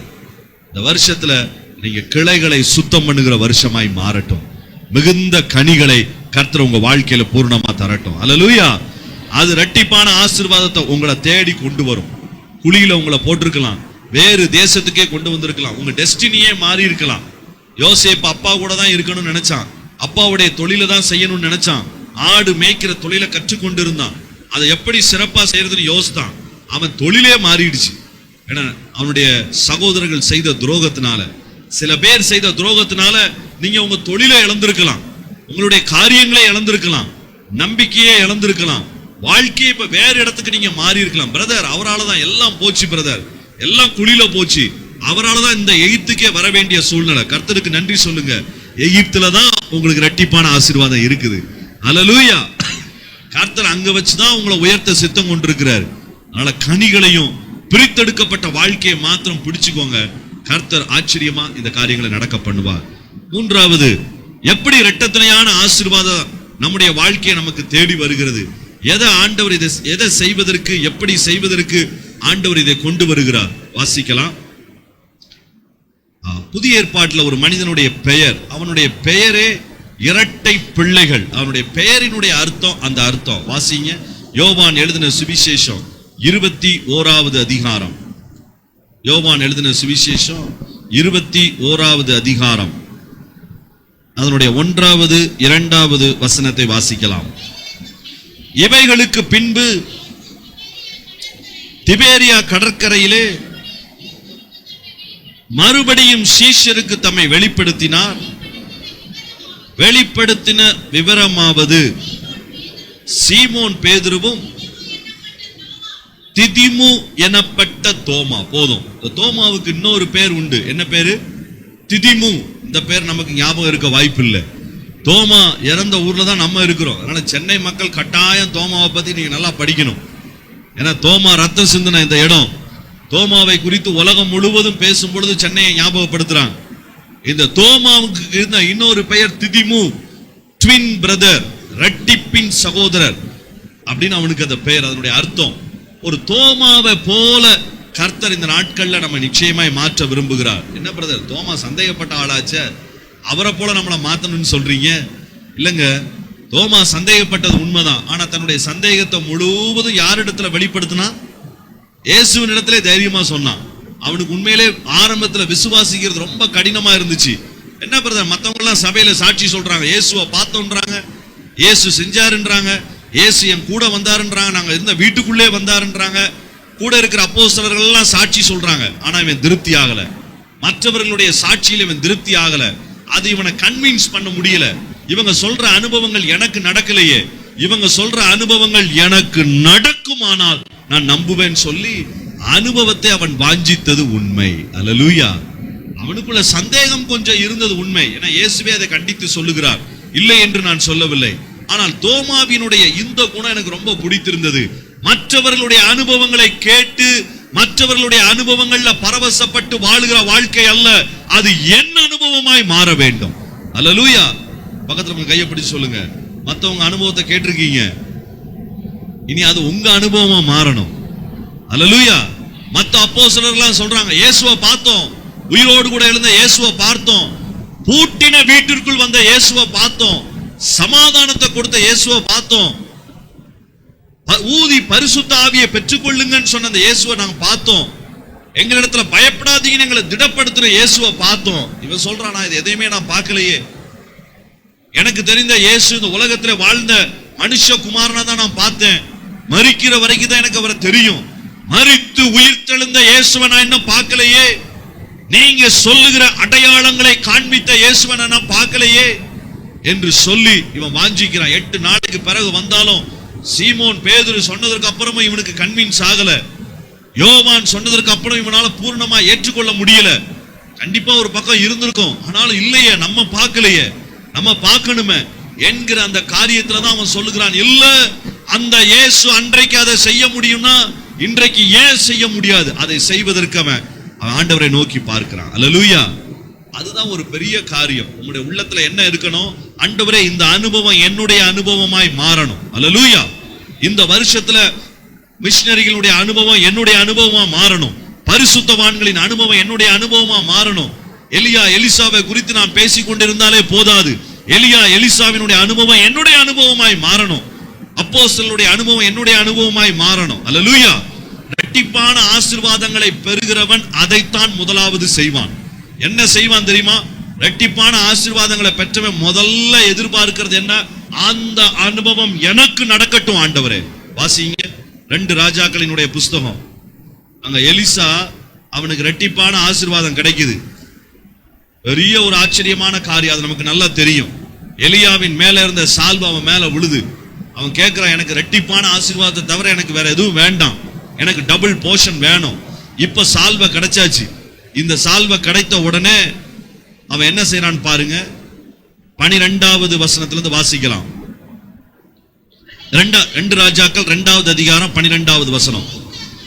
அதை எலிசா கண்டு, தகப்பனே தகப்பனே புலம்பினான், காணாமல் கிழித்தான்.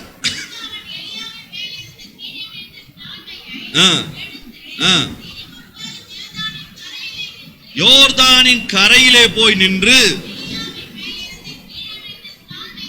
சால்வையை பிடித்து,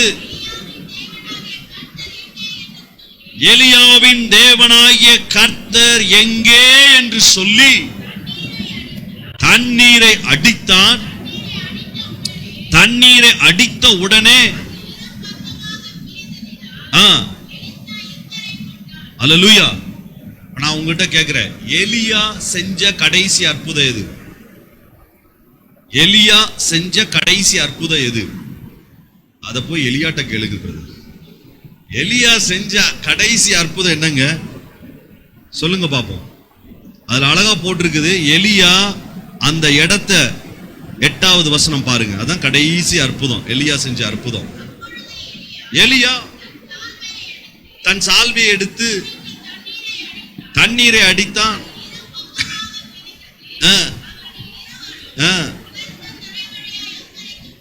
நல்லா கவனிங்க. இரட்டத்தனையான ஆசீர்வாதம் பெற்றவன் எங்கிருந்து ஆரம்பிக்கிறான் தெரியுமா? எலியா எதை கடைசியா வாழ்க்கையில செஞ்சானோ அதை முதலாவது செஞ்சு தன்னுடைய வாழ்க்கையை ஆரம்பிக்கிறான். ஹல்லேலூயா. எலியா ஒரு பெரிய தேவ மனுஷன். அவன் செஞ்ச எல்லா அற்புதங்களையும் கடைசி அற்புதம் சால்வையை வச்சு தண்ணீரை அடிக்கிறான். அது இரட்டத்தனையா பிரியுது. 2 பேரும் அந்த பக்கம் கிராஸ் பண்றாங்க. எலிசா பார்த்துக்கிட்டே இருக்கிறான். இப்ப சால்வை கையில வந்துருச்சு. வந்த உடனே சொன்னா, இரட்டிப்பான அபிஷேகம் வந்திருந்ததுன்னா என்னுடைய தகப்பனா, ஆவிக்குரிய தகப்பனா இருந்த எலியா செஞ்ச கடைசி அற்புதம் எனக்கு முதல் அற்புதமா மாறணும். அல்லேலூயா. அந்த வைராக்கியம், அந்த வாஞ்ச, அந்த தாகம் அது உள்ளுக்குள்ள வரும். அல்லேலூயா. இரட்டிப்பான ஆசீர்வாதம் வர்றதற்கு முக்கியமான ஒரு காரணம், அந்த அனுபவம் என் அனுபவமா மாறணும். தோமாவுக்காக நான் நன்றி செலுத்துகிறேன். எனக்கு அந்த உயிர்த்தெழுந்த இயேசு வேணும். எனக்கு உயிர்த்தெழுந்த இயேசுவினுடைய கரங்களை நான் பார்க்கணும். அதுதான் பெரிய காரியங்களை செய்ய முடியும். பாகிஸ்தான் தேசத்துல 19 வருஷம் முஸ்லிம் குடும்பத்துல பிறந்த ஒரு பிள்ளை. அந்த நாட்கள்ல போலியோ வியாதி நிறைய பேரை பிடிச்சிருந்தது. அந்த பிள்ளைக்கும் போலியோ வந்திருந்தது. பெரிய ஒரு மத குரு அல்ல, பெரிய பிசினஸ் ஃபேமிலி அவங்க குடும்பம். ஆனா மத குருக்களை வீட்டுக்கு கொண்டு வந்து போதிக்கக்கூடிய அளவிற்கு இஸ்லாம் மதத்தை நேசித்த ஒரு குடும்பம். அதனால இவளுக்கு வேற எதுவுமே தெரியாது. அதுவும் பாகிஸ்தானுடைய பணக்கார வசதி படைத்த ஒரு குடும்பத்தினுடைய பெண் பிள்ளை. அவளுக்கு நிறைய அண்ணன்மார்கள் இருந்தாங்க, சொந்தக்காரங்க இருந்தாங்க. ஆனா இவங்க அப்பா இவளை ரொம்ப நேசித்தார். ஆனா இந்த பிள்ளைக்கு 2 காலும் போலியோவானதுனால வெளியில போக முடியாது. அடிக்கிறதுக்கு எல்லாரையும் வீட்டுக்கே அவர் கொண்டு வந்தார். என் பிள்ளைக்கு பெஸ்ட் எஜுகேஷன், என் பிள்ளையினுடைய கால் சரியாகணும்னு பாகிஸ்தானுடைய டாக்டர்ஸ் பண்ணி பார்த்தாங்க, முடியல. யூகே கொண்டு போனாரு, அங்க கொண்டு போய் பார்த்தார். லண்டனுக்கு கொண்டு போனாரு, பிரிட்டன் கொண்டு போனாரு. பல நாடுகளுக்கு எவ்வளவு காசு வேணாலும் செலவழிக்க ஆயத்தம். என் பிள்ளை நடக்கணும், அதுதான் அவருக்கு வாஞ்ச. மத குருக்களை வீட்டுக்கே கொண்டு வந்தாரு. எல்லாவற்றையும் செய்து பார்த்தார், ஒன்றும் நடக்கல. ஒரு நாள் இந்த பிள்ளைக்கு வாலிப வயது வந்த பொழுது படிக்க ஆரம்பித்தா குரானை. படிக்க படிக்க படிக்க அவளுக்கு அந்த குரானுடைய ஒரு பகுதி அவளை ரொம்ப தொட்டது. ஈசாய் நபி என்கிற ஒரு தீர்க்கதரிசி வருவார். அவர் வரும் பொழுது முடவர்களை சுகமாக்குவார், குருடர்களை காண செய்வார், செவிடர்களை பார்க்க செய்வார். இதுதான் அவளுக்கு தெரியும். சுவிசேஷம் பூரணமா தெரியாது. ஆனா குரான்ல இயேசுவுக்கு என்ன பேரு? ஈசாய் நபி. ஈசாய் நபி சொல்லக்கூடிய இந்த காரியத்தை அவ படிச்சுக்கிட்டே இருந்தா. தன்னுடைய நான் டீச் பண்ணக்கூடிய மௌலானாட்ட கேட்டா, யார் இந்த ஈசாய் நபி? அவர் சொன்னார், அவரை பத்தி நீ ரொம்ப அதிகமா பேசாத, அல்லாஹ்வை பத்தி நீ அதிகமா கேள். இதை நீ அதிகமா கேட்க வேண்டிய அவசியம் இல்லை, அவர் ஒரு வெறும் தீர்க்கதரிசி தான் என்று சொன்னார். ஆனால் இவளுக்கு உள்ளத்திற்குள்ள வாஞ்ச இல்லையே. இவரை குறித்து போடப்பட்டிருக்கிறது, இவர் வரும்பொழுது முடவர்களை சுகமாக்கினார் என்று இருக்கிறது. அப்ப நாம் முடவனாய் இருக்கிற என்னையே அவர் சுகப்படுத்த முடியாது, இது நடக்குமே என்று சொல்லி எல்லாரும் போனதற்கு அப்புறம் ஒரு நாள் அந்த வசனத்தை வாசித்துக் கொண்டிருந்தவளுக்கு திடீரென்று ஒரு நாள் ஒரு வாஞ்சை வைராக்கியம் வந்தது. கதவை பூட்டுனா தான் இருந்த ரூம்ல சத்தம் போடும் போது வெளியில கேட்க கூடாதுன்னு சொல்லி, ஆண்டவரே 18 வயசு ஆயிடுச்சு, என்ன போல வாலிப பிள்ளைங்க வெளியில நல்லா காலேஜுக்கு போறாங்க, படிக்கிறாங்க, மற்ற இடங்களை பாக்குறாங்க, என்னால வெளியில போக முடியல, வீல் சேர்ல தான் போக வேண்டி இருக்குது, முடமான ஊனமான நிலைமையில என் மேல எல்லாரும் இரக்கம் தான் காண்பிக்கிறாங்க, ஆனா எனக்கு அது பிடிக்கல, நான் என்னுடைய சொந்த கால்ல நிக்க விரும்புகிறேன். அவ உடனே முழங்கால் போட்டு சொன்னா, ஈசாய் நபி உங்களை பத்தி எங்களுடைய வேதத்துல போட்டிருக்குது, அந்த ஈசாய் நபி இன்றைக்கு உயிரோடு கூட இருப்பார் என்று சொன்னா நிச்சயமா எனக்கு உதவி செய்யும், இன்றைக்கு எனக்கு அது வேணும்னு அவ ஜெபிக்க ஆரம்பித்தா. அவ இருந்த அந்த வீட்டுக்குள்ள, பூட்டின வீட்டுக்குள்ள, பாகிஸ்தானுடைய பிசினஸ் மேன் வீட்டுக்குள்ள ஒரு வெளிச்சம் பிரகாசித்தது. அதுல இருந்து அவளுக்கு சத்தம் கேட்டது, குல்ஷா நீ எழுந்துரு, அதே இயேசு நான் உயிரோட கூட இருக்கிறேன்னு சொல்லி அவளுடைய கால்களும் கரடுகளும் பலன் கொண்டது. குல்ஷான் என்கிற அந்த பிள்ளை குல்ஷான் எஸ்தராய் மாறினாள். இன்றைக்கு உலகம் முழுவதும் இயேசுவை பிரசங்கிக்கிற சுவிசேஷகியா இருக்கிறார். அல்லேலூயா. பக்கத்துல கொஞ்சம் கையை பிடிச்சு சொல்லுங்க, மற்றவர்களுடைய சாட்சி அல்ல, என் அனுபவமாய் மாறணும். அல்லேலூயா. அந்த தாகம் வேணும். இரட்டிப்பான ஆசீர்வாதத்தை பெற்ற உடனே எலிசா நம்மகிட்ட கிடைச்சிருந்தா என்ன செஞ்சிருப்போம்? ஓ, எலியாவுடைய சால்வை பத்திரமா மூடி வை, ஒருத்தனும் இதை தொட்டக்கூடாது, அதை நல்லா மூடி அழகா அயன் பண்ணி அதை இது பண்ணி நம்ம சூட்கேஸ்ல வச்சு அப்படித்தான் நம்ம செஞ்சிருப்போம். அல்லது இன்னைக்கு தான் சால்வை கிடைச்சிருக்கு, ஒரு 3 நாள் உபவாசம் பண்ணிட்டு அதுக்கப்புறம், ஏன்னா சால்வை கிடைச்சதுக்கு அப்புறம் நமக்கு விசுவாசம் சீக்கிரம் வந்துடாது, இருந்தாலும் ஒரு 3 நாள் உபவாசம் போட்டுருவோம் பிரதர் அப்படின்னு சொல்லி அதை எல்லாத்தையும் செஞ்சு கடைசியில எல்லாத்தையும் காத்திருந்து அதுக்கப்புறம் யாரும் இல்லாம நைட்டு ஒரு தடவை செஞ்சு பார்ப்போம், நடக்குதா இல்லையா. இவ்வளவு யோசித்ததுக்கு அப்புறம் அற்புதம் நடக்குமா? பக்கத்துல கையை பிடிச்சிருங்க, நடக்குமா? இதுக்கப்புறம் எலிசாவுக்கு அங்க டைமே கிடையாது, சால்வை கையில வந்தாச்சு, எப்பா இதுக்கு தானப்பா வெயிட் பண்ணிட்டு இருந்தேன், ஒரு அடி அதே சால்வை, அதே அபிஷேகம், அது ரெட்டத்தனையா என் மேல இருக்கு. 2 பேருக்காக கர்த்தர் யோர்தானை பிளப்பார் என்றால், இப்ப ரெட்டத்தனையான ஆசீர்வாதம் ஒரே ஆளுக்காக கர்த்தர் யோர்தானை பிளப்பார். அல்லேலூயா. ஒரு நாள்ல லட்சக்கணக்கான ஜனங்களுக்காக யோர்தானை பிளக்கிறதுக்கு ஆசாரியர்களுடைய கால் உள்ள நிக்க வேண்டி இருந்தது.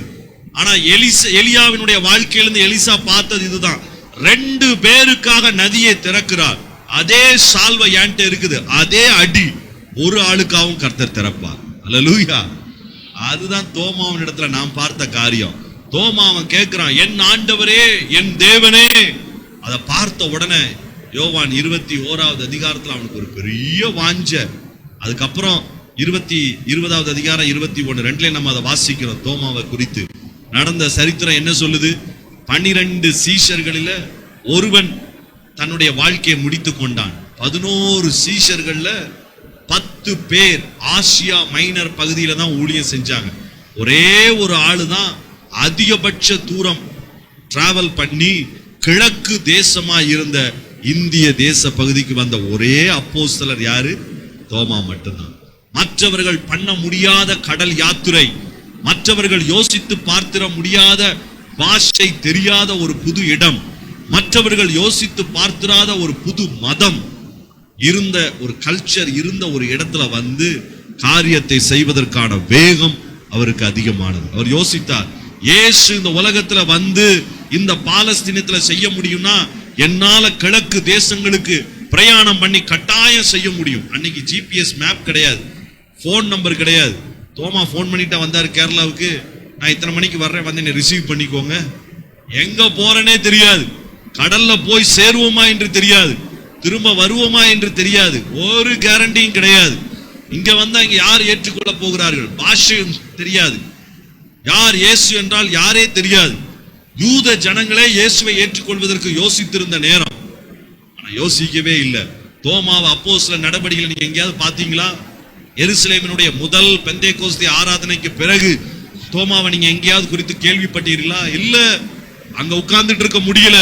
வாஞ்சை நிறைந்த மனிதன், என் இயேசு பரலோகத்தை விட்டு இந்த பூமிக்கு வர முடியும் என்றால் நான் ஏன் இஸ்ரவேலை விட்டு இன்னொரு தேசத்திற்கு போக கூடாது?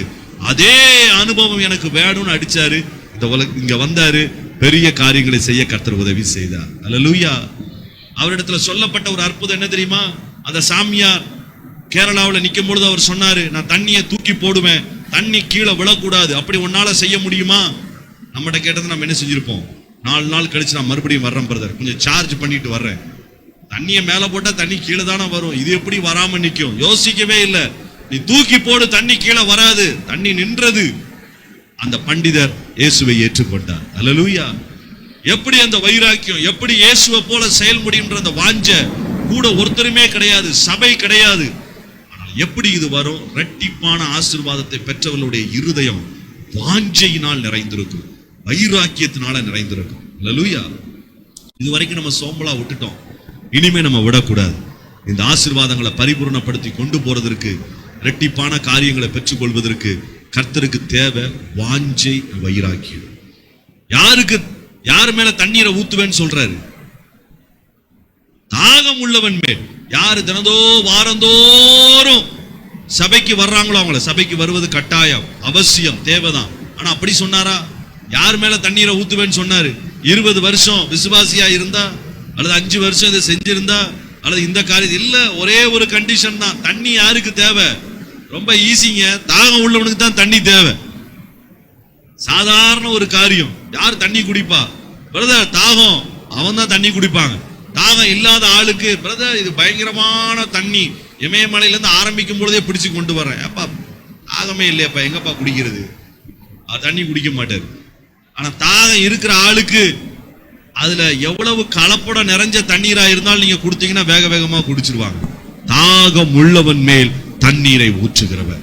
2024 நாம ஆசீர்வாதங்களை பெற்றுக்கொள்ள போக முடியாம இருந்ததுக்கு ஒரு காரணம், நம்மகிட்ட இருந்த தாகம் குறைவு, நம்மகிட்ட இருந்த வாஞ்சை குறைவு, நம்மகிட்ட இருந்த வைராக்கியம் குறைவு. ஆனா 2025 எலிசாவை போல இன்றைக்கு எனக்கு சால்வை கிடைச்சிருக்குது. கர்த்தர் என்னை அபிஷேகித்து இருக்கிறார், கர்த்தருடைய பலன் எனக்குள்ளே இருக்குது. ஆண்டவரே இரட்டிப்பான காரியங்களை தாங்க. எலியா எங்கே விட்டானோ அதே கடைசி அற்புதத்திலிருந்து அதை முதல் அற்புதமாய் மாற்றி அவன் தன்னுடைய காரியங்களை செய்ய ஆரம்பிக்கிறான். அல்லேலூயா. அதுதான் இரட்டிப்பான காரியங்களினுடைய ஆச்சரியமான காரியம். கடைசியாய் யாருக்கு ஆண்டவர் இந்த இரட்டிப்பான ஆசீர்வாதத்தை சொல்லுகிறார்? 4வது கடைசி காரியம் 1 தீமோத்தேயுனுடைய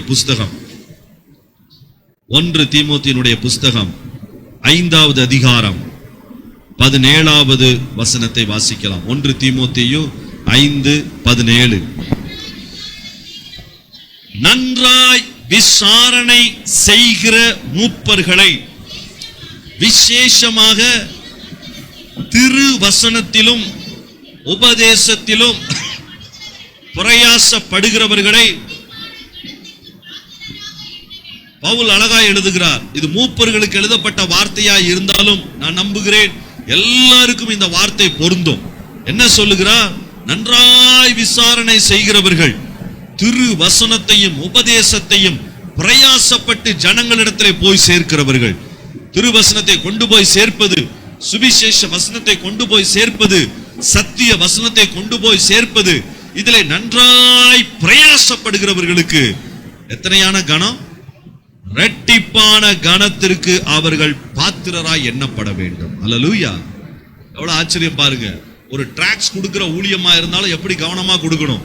அந்த டிராக்ஸை நம்ம படிச்சு, அதுல உள்ள வசனங்களை படிச்சு, சொல்லக்கூடியவங்களுக்கு அந்த வசனத்தை சொல்லி அதுல பிரயாசம் எடுத்து, பிரதர் இந்த வசனம் இதை சொல்லுது, இந்த காரியம் இதை சொல்லுது, இயேசு வரப்போகிறார், இந்த காரியங்களை எடுத்து சொல்லி பிரயாசப்படுகிற மனிதர்களை கர்த்தர் இரட்டிப்பாய் பயன்படுத்துகிறார். தனக்கு கொடுக்கப்பட்ட பொறுப்புகளை பிரயாசமா எடுத்து சேருங்க. சபையில உங்களுக்கு சின்ன பொறுப்புகள் இருந்திருக்கலாம், சின்ன சின்ன காரியங்கள் இருந்திருக்கலாம். ஆனா முக்கியமான பொறுப்பு, எல்லாருக்கும் இருக்கிற பொறுப்பு என்ன தெரியுமா? வசனத்தை நீங்க மற்றவங்களுக்கு கொண்டு போய் சேர்க்கணும். அல்லேலூயா. உங்களுக்கு தெரிந்த வசனத்தை, உங்களுக்கு தெரிந்த உபதேசத்தை மற்றவர்களை, இயேசுவை அறியாதவர்கள், இயேசுவை பாதியிலே அறிந்தவர்கள், இயேசுவை பூரணமாய் அறியாதவர்கள், அவர்களிடத்திலே கொண்டு போய் சேர்ப்பதற்கு நீங்கள் எடுக்கிற பிரயாசம் உங்களுக்கு இரட்டிப்பான கணத்தை கர்த்தர் கொடுப்பார். அது ஆச்சரியமா அது உங்களை தேடி வரும். பவுல் அதை அழகா சொல்றாரு. எவ்வளவு வசனத்துக்கு பிரயாசப்பட்டாருன்னு பாருங்க. அப்போஸ்தலர் 20வது அதிகாரம் 19, 20வது வசனத்தை வேகமா வாசிக்கலாம். வசனத்தை வாசி நம்ம முடிக்க போகிறோம். ஒரு சில காரியங்களை மாத்திரம் நான் வேகமா சொல்ல போறேன். வெகு மன தாழ்மையோடும் மிகுந்த கண்ணீரோடும் யூதருடைய தீமையான யோசனைகளினால் எனக்கு நல்ல பாருங்க, 3 விஷயத்தை சொல்றாரு. மன தாழ்மையோட சொல்ல வேண்டிய கட்டாயம்.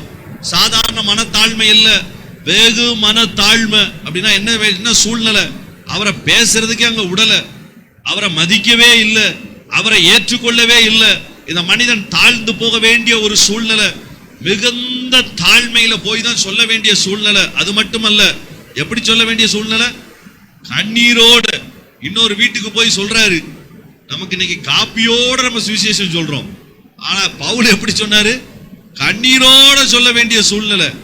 ஏன்னா அது சொன்னதற்கு அப்புறம் அல்லது சொல்லும் போது அல்லது சொல்வதற்கு முன்பு அவங்க சொன்ன வார்த்தைகள், அடிகள், நிந்தைகள், இந்த கண்ணீர்.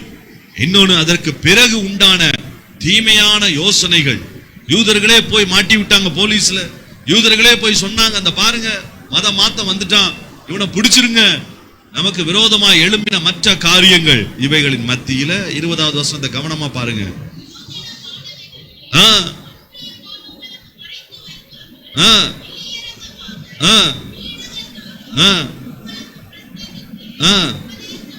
போதும். என்ன செஞ்சாரு? இவ்வளவு நெருக்கங்களின் மத்தியில பிரயாசப்பட்டு வசனங்களை கொண்டு போய் சேர்த்தான். அதுல சோர்ந்து போகவே இல்லை.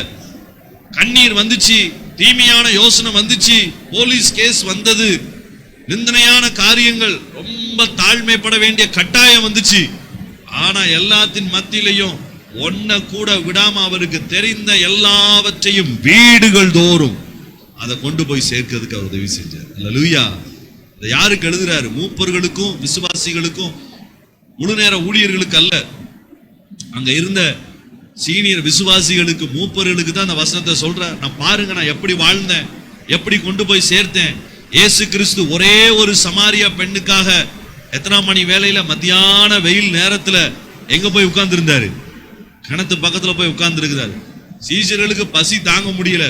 ஏசப்பா, இதுக்கு மேல பசி தாங்க முடியாது. பக்கத்துல A1 மட்டன் ஸ்டால்லாம் இருக்குது, பிரியாணி எல்லாம் இருக்கு, போய் வாங்கிட்டு வந்துடுறோம், போய் சாப்பிட்டுறலாம். ஏசு சொல்றாரு, இல்லப்பா, நான் எனக்கு இன்னொரு வேலை இங்க இருக்குது. இயேசுனுடைய அவசரம் வேற மாதிரி இருந்தது, ஆனா அவங்க அவசரம் வேற மாதிரி இருந்தது. 3 மணி ஆச்சுன்னா பிரியாணில பீஸ் எல்லாம் கிடைக்காது. இயேசு, சீக்கிரமா சொல்லுங்க, நீங்க வரலன்னாலும் பரவாயில்ல, உங்களுக்கு பார்சல் வாங்கிட்டு வரணும்னு போயிட்டாங்க. போய் நல்லா சாப்பிட்டுட்டு இயேசுக்கு கொண்டு வந்து கொடுக்குறாங்க. இயேசு சொல்றாரு, நீங்கள் அறியாத வேறொரு போஜனம் எனக்கு கிடைச்சிருச்சுப்பா. உடனே பேதுரு டென்ஷன் ஆயிடும். அப்ப எங்களுக்கும் அந்த பிரியாணியை கொடுத்துருக்கலாமே, வேற எங்க இருந்தோ வந்துருச்சு போல இயேசுவுக்கு. சொமாட்டோவில் ஏதோ ஆர்டர் பண்ணிட்டாரான்னு தெரியலையே அப்படின்னு பேதுரு யோசிக்கிறார். ஆனா இயேசுவுக்கு பசி என்ன இருந்தது? இந்த சமாரிய சிரிக்கு 5 ஆண்களோட வாழ்ந்து இப்பொழுது 6வது புருஷன் இல்லாதவனோட கூட வாழக்கூடிய ஒரு ஆளுக்கு போய் நீங்க பைபிள் ஸ்டடி எடுக்க சொன்னா எத்தனை பேர் போவீங்க? பிரதர், நேரா போங்க, சென்னையில இருந்து ஒரு 25 கிலோமீட்டர் தள்ளி ஒரு கிணறு இருக்கும், அந்த கிணத்துல உட்கார்ந்துருங்க. அங்க ஒரு லேடி தண்ணி எடுக்க வருவாங்க. அவங்களுக்கு இந்த மாதிரி சூழ்நிலை, அவங்களுக்கு நீங்க தான் சுவிசேஷம் சொல்லணும். நீங்க என்ன சொல்வீங்க? நான் ஜோம் பண்ணி சொல்றேன் பிரதர், கர்த்தர் எனக்கு வெளிப்படுத்தினாதான் நம்ம போவோம். அவர் என்ன செய்தார் இயேசு? ஏன்னா அவருடைய கண்கள் எதை பார்த்தது? விளைந்திருந்த பயிர் நிலத்தை பார்த்தது. அல்லேலூயா. அதை பார்த்ததுனால அந்த வசனத்தை கொண்டு போய் சேர்க்கணும். இயேசு எவ்வளவு அழகா சொல்லி கொடுக்கிறார். அந்த ஒரு பெண்ணுக்காக, ஒரே ஒரு பெண்ணை வச்சு பைபிள் ஸ்டடி எடுக்கிறாரு. நீங்க எங்கேயுமே அந்த மாதிரி பாஸ்டர் பார்க்க முடியாது. இப்ப நீங்க ஒரே ஒரு ஆளுக்காக மீட்டிங் நடத்த வர சொன்னா நாங்க வருவோமா? நிச்சயமா வரமாட்டோம். ஆனா ஒரே ஒரு பெண்ணுக்காக பைபிள் ஸ்டடி எடுக்கிறதுக்கு யார் ஆயத்தம்? இயேசு ஆயத்தம். பக்கத்துல கைப்பிடி சொல்லுங்க, நீங்க செய்வீங்களா? அல்லேலூயா. ஒரே ஒரு ஆளுக்காக இந்த வசனத்தை பிரசங்கிப்பதற்கு, உபதேசிப்பதற்கு, சொல்லிக் கொடுப்பதற்கு யாக்கோபினுடைய வாழ்க்கையிலிருந்து ஆரம்பித்து ஆவிக்குரிய தொழுகை வரைக்கும் கர்த்தர் சொல்லிக் கொடுக்கிறார். எது உண்மையான வொர்ஷிப், எப்படி உண்மையாய் அவரை தொழுது கொள்ள வேண்டும், அந்த ஒரு பெண்ணுக்கு பாடம் எடுக்கிறார். ஏனென்றால் அவருக்கு நல்லா தெரியும், வசனத்தை நன்றாய் உபதேசிக்கணும், அதை கொண்டு போய் சேர்க்கணும். சில பேர் டிராக்ஸ் கொடுக்கறத நான் பார்த்திருக்கிறேன். இந்தாங்க பிரதர் வச்சுக்கோங்க, ஏன்னா டிராக்ஸை காலி பண்ணணும் சீக்கிரமா. சில பேர் 2-3 சேர்த்து கொடுத்துட்டு போவாங்க, நீங்க வீட்லயும் சேர்த்து கொண்டு போய் கொடுத்துருங்க. இல்ல, ஆள் இல்லாத வீட்டுல வீடுகளுக்குள்ள நீங்க போடலாம், சில நேரங்கள்ல அது ஒர்க் அவுட் ஆகலாம். ஆனா அது நம்முடைய டிராக்ஸனுடைய எண்ணிக்கை முக்கியம் அல்ல, நம்முடைய இருதயத்தின் ஆழம் தான் முக்கியம். அல்லேலூயா. இந்த ஒரு பெண்ணுக்கு இயேசு பிரசங்கித்தார். அவ போய் என்ன செஞ்சா? ஊர்ல உள்ள பாதி பேரை கூட்டிட்டு வந்துட்டா.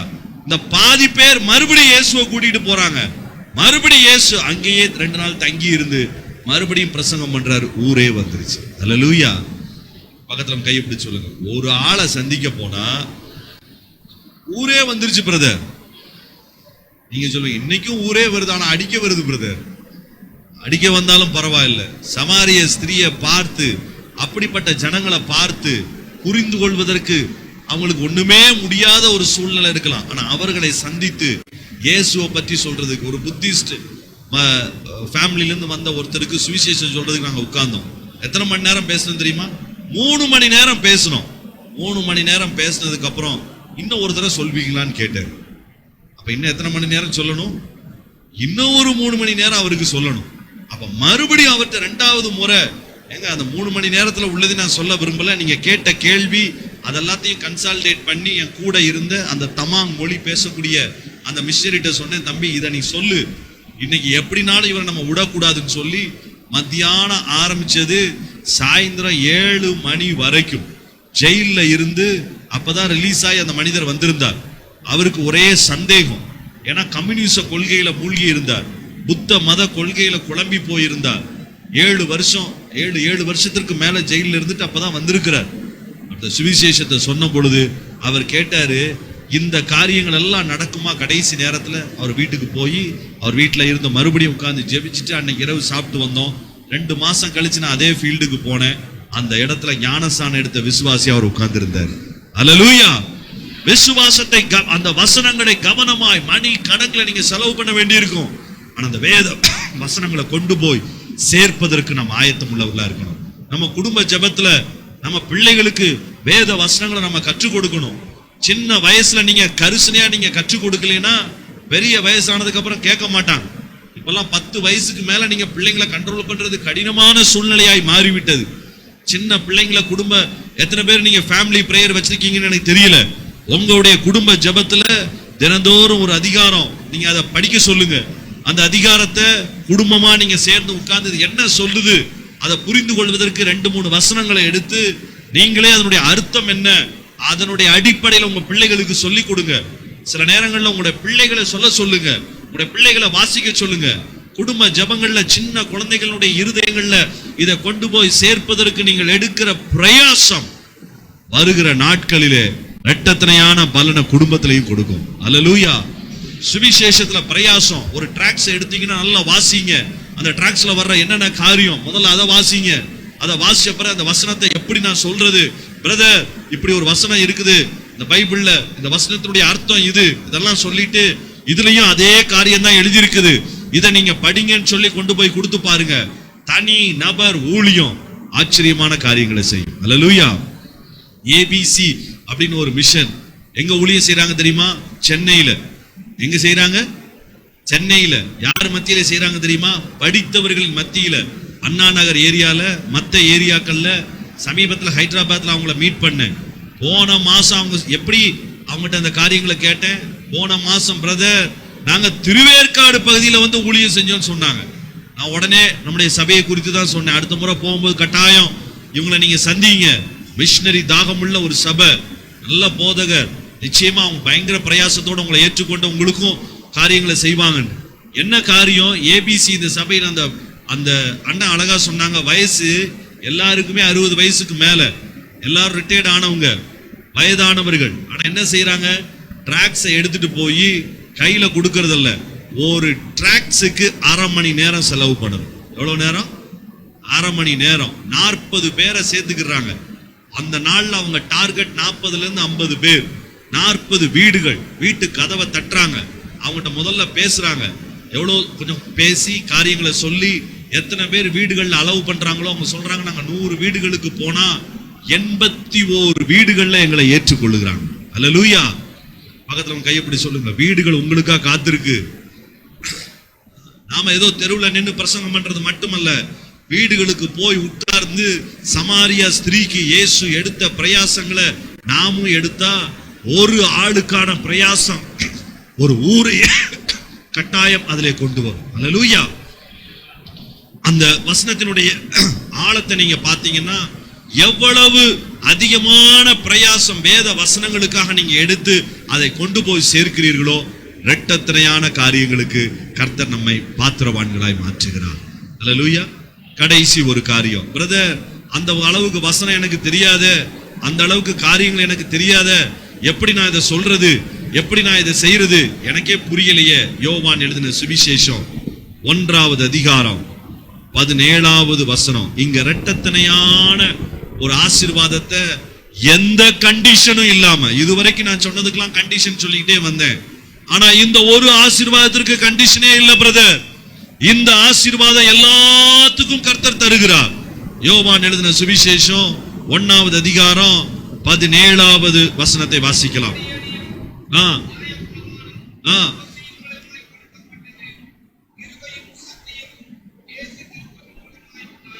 இயேசு கிறிஸ்துவின் மூலமாக கிருபையையும் சத்தியத்தையும் அவருடைய சிலுவையின் பாடுகள் நிமித்தம் தகுதி இல்லாத எல்லாருக்குமே ஆண்டவர் தருகிறார். அல்லேலூயா. எல்லா கரங்களை உயர்த்தி சொல்லலாமா? கிருபை சத்தியம் இது ரெண்டையும் கர்த்தர் தருகிறார். இதுக்கு என்ன பிரதர் தகுதி? எல்லாருக்கும் தருகிறார். ஒன்னே ஒண்ணு, தர்றதை வாங்கத்தான் செய்யணும். இதுக்கு எந்த தகுதியும் கிடையாது. கிருபைக்கு தகுதியே கிடையாது. ஆனால் அதிகமான கிருபையை பெற்றுக்கொள்வதற்கு சில தகுதிகள் வேணும். ஆனா கிருபையை நேரடியாய் பெற்றுக்கொள்வதற்கு சிலுவையில கர்த்தர் இலவசமாய் தருகிறார். சத்தியத்தை நாம பெற்றுக்கொள்வதற்கு கர்த்தர் இலவசமா நமக்கு சொல்லிக் கொடுக்கிறார். சிலுவை நமக்கு சொல்லிக் கொடுக்கக்கூடிய அற்புதமான காரியம். அப்ப இந்த இரட்டிப்பான எல்லா ஆசீர்வாதங்களினுடைய தொடக்கம் எங்க இருந்து ஆரம்பிக்குது? சிலுவையிலிருந்து ஆரம்பிக்குது. அல்லேலூயா. அதனாலதான் இயேசு சொன்னார், மோசேயின் மூலமா நியாயப்பிரமாணம் வந்துச்சு. நியாயப்பிரமாணத்துல இதை செஞ்சா அது கிடைக்கும், இதை செய்யலைன்னா அது கிடைக்காது. அதுதான் நியாயப்பிரமாணம். ஆனா இயேசு கிறிஸ்து வந்த பொழுது எந்த தகுதியுமே இல்லாத, எந்த காரியமே இல்லாத, பிரதர் எனக்கு ஜெபித்ததே இல்லை, உங்களுக்கு தான் பிரதர். நான் இன்னும் சிகரெட் குடிக்கிறேன், தண்ணி அடிக்கிறேன், ஆனா வெளியே வர விரும்புறேன், என்னால முடியல, உங்களுக்கு தான் பிரதர். நான் இதுவரைக்கும் தோக்குறதா அதிகமா தோத்துருக்கிறேன், உங்களுக்கு தான் பிரதர். நான் ஊழியமே செஞ்சதில்லை, உங்களுக்கு வைக்கப்பட்டிருக்கிறதுக்கு பேர் தான் என்னது? கிருபை. அல்லேலூயா. ஆனா அதே இடத்துல உங்களை அது வைக்காது. அந்த இடத்துல இருந்து கர்த்தர் உங்களை பாவி என்கிற இடத்துல இருந்து பரிசுத்தமாக்கப்பட்ட கூட்டத்திற்கு கர்த்தர் கொண்டு வருவார். உங்களை சத்தியத்தினுடைய கூட்டத்திலே நிலை நிறுத்துவார். ஆண்டவர் எல்லா புதிய ஏற்பாட்டு விசுவாசிகளுக்கும் பழைய ஏற்பாட்டு விசுவாசிகளுக்கு கிருபை கிடையாது, இரக்கம் தான் உண்டு. கிருபைன்ற வார்த்தை பயன்படுத்தப்பட்டாலும் சில நேரங்களிலே அவர்களுக்கு கிடைத்தது, குறைவான அளவில் தான் அவர்களுக்கு கிடைத்தது. ஆனால் புதிய ஏற்பாட்டில் ஒவ்வொரு நாளும் நமக்கு புதிய கிருபைகள், ஒவ்வொரு நாளும் புதிய அளவுகளிலே நமக்கு கிருபைகள். அதையே கர்த்தர் பலனாய் தருகிறார். அதோடு கூட சேர்ந்து சத்தியத்தையும் கர்த்தர் தருகிறார். அதனாலதான் ஆண்டவர் நம்மிடத்துல எதிர்பார்க்கிறார், இந்த இரட்டத்தனையான ஆசீர்வாதங்களுக்கு நம்ம பாத்திரராய் மாற போகிறோம். அல்லேலூயா. அண்ணன் சொன்ன மாதிரி நாங்க இந்த வருஷத்துல வைத்திருக்கிற நோக்கங்கள் எல்லாமே அதுதான். எல்லா இடங்களிலும் ஆண்டவரே எங்களுடைய ஏரியாக்கள்ல, நாங்க மினிஸ்ட்ரியில, குடும்ப வாழ்க்கையில, பிள்ளைகளுடைய காரியங்கள்ல இந்த 2025 இரட்டத்தனை என்கிற இடத்துக்கு நம்ம போகணும். ஏன்னா கர்த்தர் உண்டாக்கின இடத்துல வளர்ச்சி எப்பொழுது உண்டு. எங்கே ஜீவன் உண்டோ அங்க வளர்ச்சி உண்டு. எங்கே ஆண்டவருடைய சிங்காசனம் உண்டோ அங்க பரிபூரணம் உண்டு. எங்கே ஆண்டவர் சிங்காசனத்துல வீற்றிருக்கிறாரோ அங்க சகலத்தையும் புதிதாக்குகிறார். சகல காரியங்களையும் அவரே செய்ய வைக்கிறார். அதைத்தான் இன்னைக்கு ஆண்டவர் செய்ய விரும்புகிறார். இரட்டத்தனையான காரியம். நீங்க நல்லா யோசித்து பாருங்க. இந்த சுவிசேஷத்தை கொண்டு சேர்ப்பதற்கு ஒரு காரியம். போன முறை நான் அந்த இதே சபைக்கு நான் வந்திருந்த பொழுது சிஸ்டர் சங்கீதாவை பத்தி நான் ஒரு சாட்சி சொன்னேன். பீகார்ல கயா டிஸ்ட்ரிக்ட்ல அவங்க ஊழியம் செய்யறாங்க. அவங்களுடைய கணவர் லாரி டிரைவரா இருந்தாரு. 7 வருஷம் அவங்க ஜெயில இருந்தாங்க. ஆண்டவரை ஏற்றுக்கொண்டது நிமித்தம் அவங்க ஜெயில இருந்த அந்த 7 வருஷத்துல 1200 பேருக்கு மேல அவங்க ஞானஸ்தானம் கொடுத்தாங்க. ஆனா இந்த முறை நான் போயிருந்தேன் டிசம்பர் 17ஆம் தேதி அவங்க ஃபீல்டுக்கு, கிறிஸ்துமஸ் ஆராதனைக்கு முந்தின அந்த கூட்டங்களுக்கு. அதை சொல்லிதான் அழைச்சிருந்தாங்க.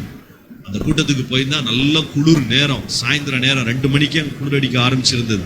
பனி ரொம்ப அதிகமா இருந்தது.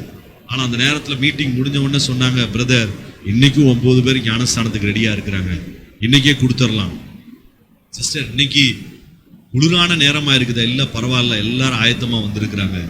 அந்த குளிர்ல அந்த 17 பேருக்கு ஞானஸ்தானம் கொடுத்து, அந்த 9 பேருக்கு ஞானஸ்தானம் கொடுத்ததுக்கு அப்புறம் அந்த டைரியை கொண்டு வந்து காமிச்சாங்க. பழைய அந்த பெரிய நோட்டு அவங்களே எழுதி வச்சிருக்கிறாங்க. அதனுடைய கண்களால் நான் பார்த்தேன். இந்த முறை நாங்கள் கொடுத்ததோட கடந்த 10 வருஷத்துல அவங்க கர்த்தரிடத்துல கொண்டு வந்தவர்களுடைய எண்ணிக்கை 2250 பேர். அல்லேலூயா. அவங்க சொன்ன இன்னொரு காரியம், அதுதான் என்னை ரொம்ப அசைச்சது. பிரதர், இது வரைக்கும் நான் மட்டும்தான் ஊழியம் செஞ்சிட்டு இருந்தேன், இப்ப என் தம்பிய ஊழியத்துக்கு கொண்டு வந்திருக்கிறேன். அவன் இந்த 2-3 கிராமங்களை பார்த்துட்டு இருக்கிறான். என் தங்கச்சிய பாட்னா சகர்ல நான் வச்சிருக்கிறேன், அவ அங்க ஊழியம் செய்கிறார். ரெட்டத்தனையா நாங்க ஊழியம் செய்யணும். அல்லேலூயா. நான் ஊழியம் செய்தது போதாது என்று சொல்லி நான் சொன்னேன், தம்பி எப்படி அவருக்கு சப்போர்ட் கிடைக்குது? யாரையும் சப்போர்ட்டுக்கு அவர் பார்க்கல பிரதர். நான் அப்படி அவனை வளர்க்கல. அவனுக்கு ஒரு ஆட்டோவை வாங்கி கொடுத்துருக்குறோம். அந்த ஆட்டோவை ஓட்டிட்டு மீதி உள்ள நேரங்கள்ல அவன் ஊழியம் செய்யணும். அல்லேலூயா. தங்கச்சியை கேட்டேன், அவங்க என்ன செய்யறாங்க? தங்கச்சி வீட்டுக்காரர் சின்ன சின்ன வேலைக்கு போறாரு, ஆனா அவங்க செய்யறாங்க. தங்கச்சியை 8ஆம் தேதி காலையில நான் மீட் பண்ணேன். பட்னால வந்திருந்தாங்க சின்ன குழந்தையை தூக்கிட்டு. எனக்கு ரொம்ப ஆச்சரியமா இருந்தது.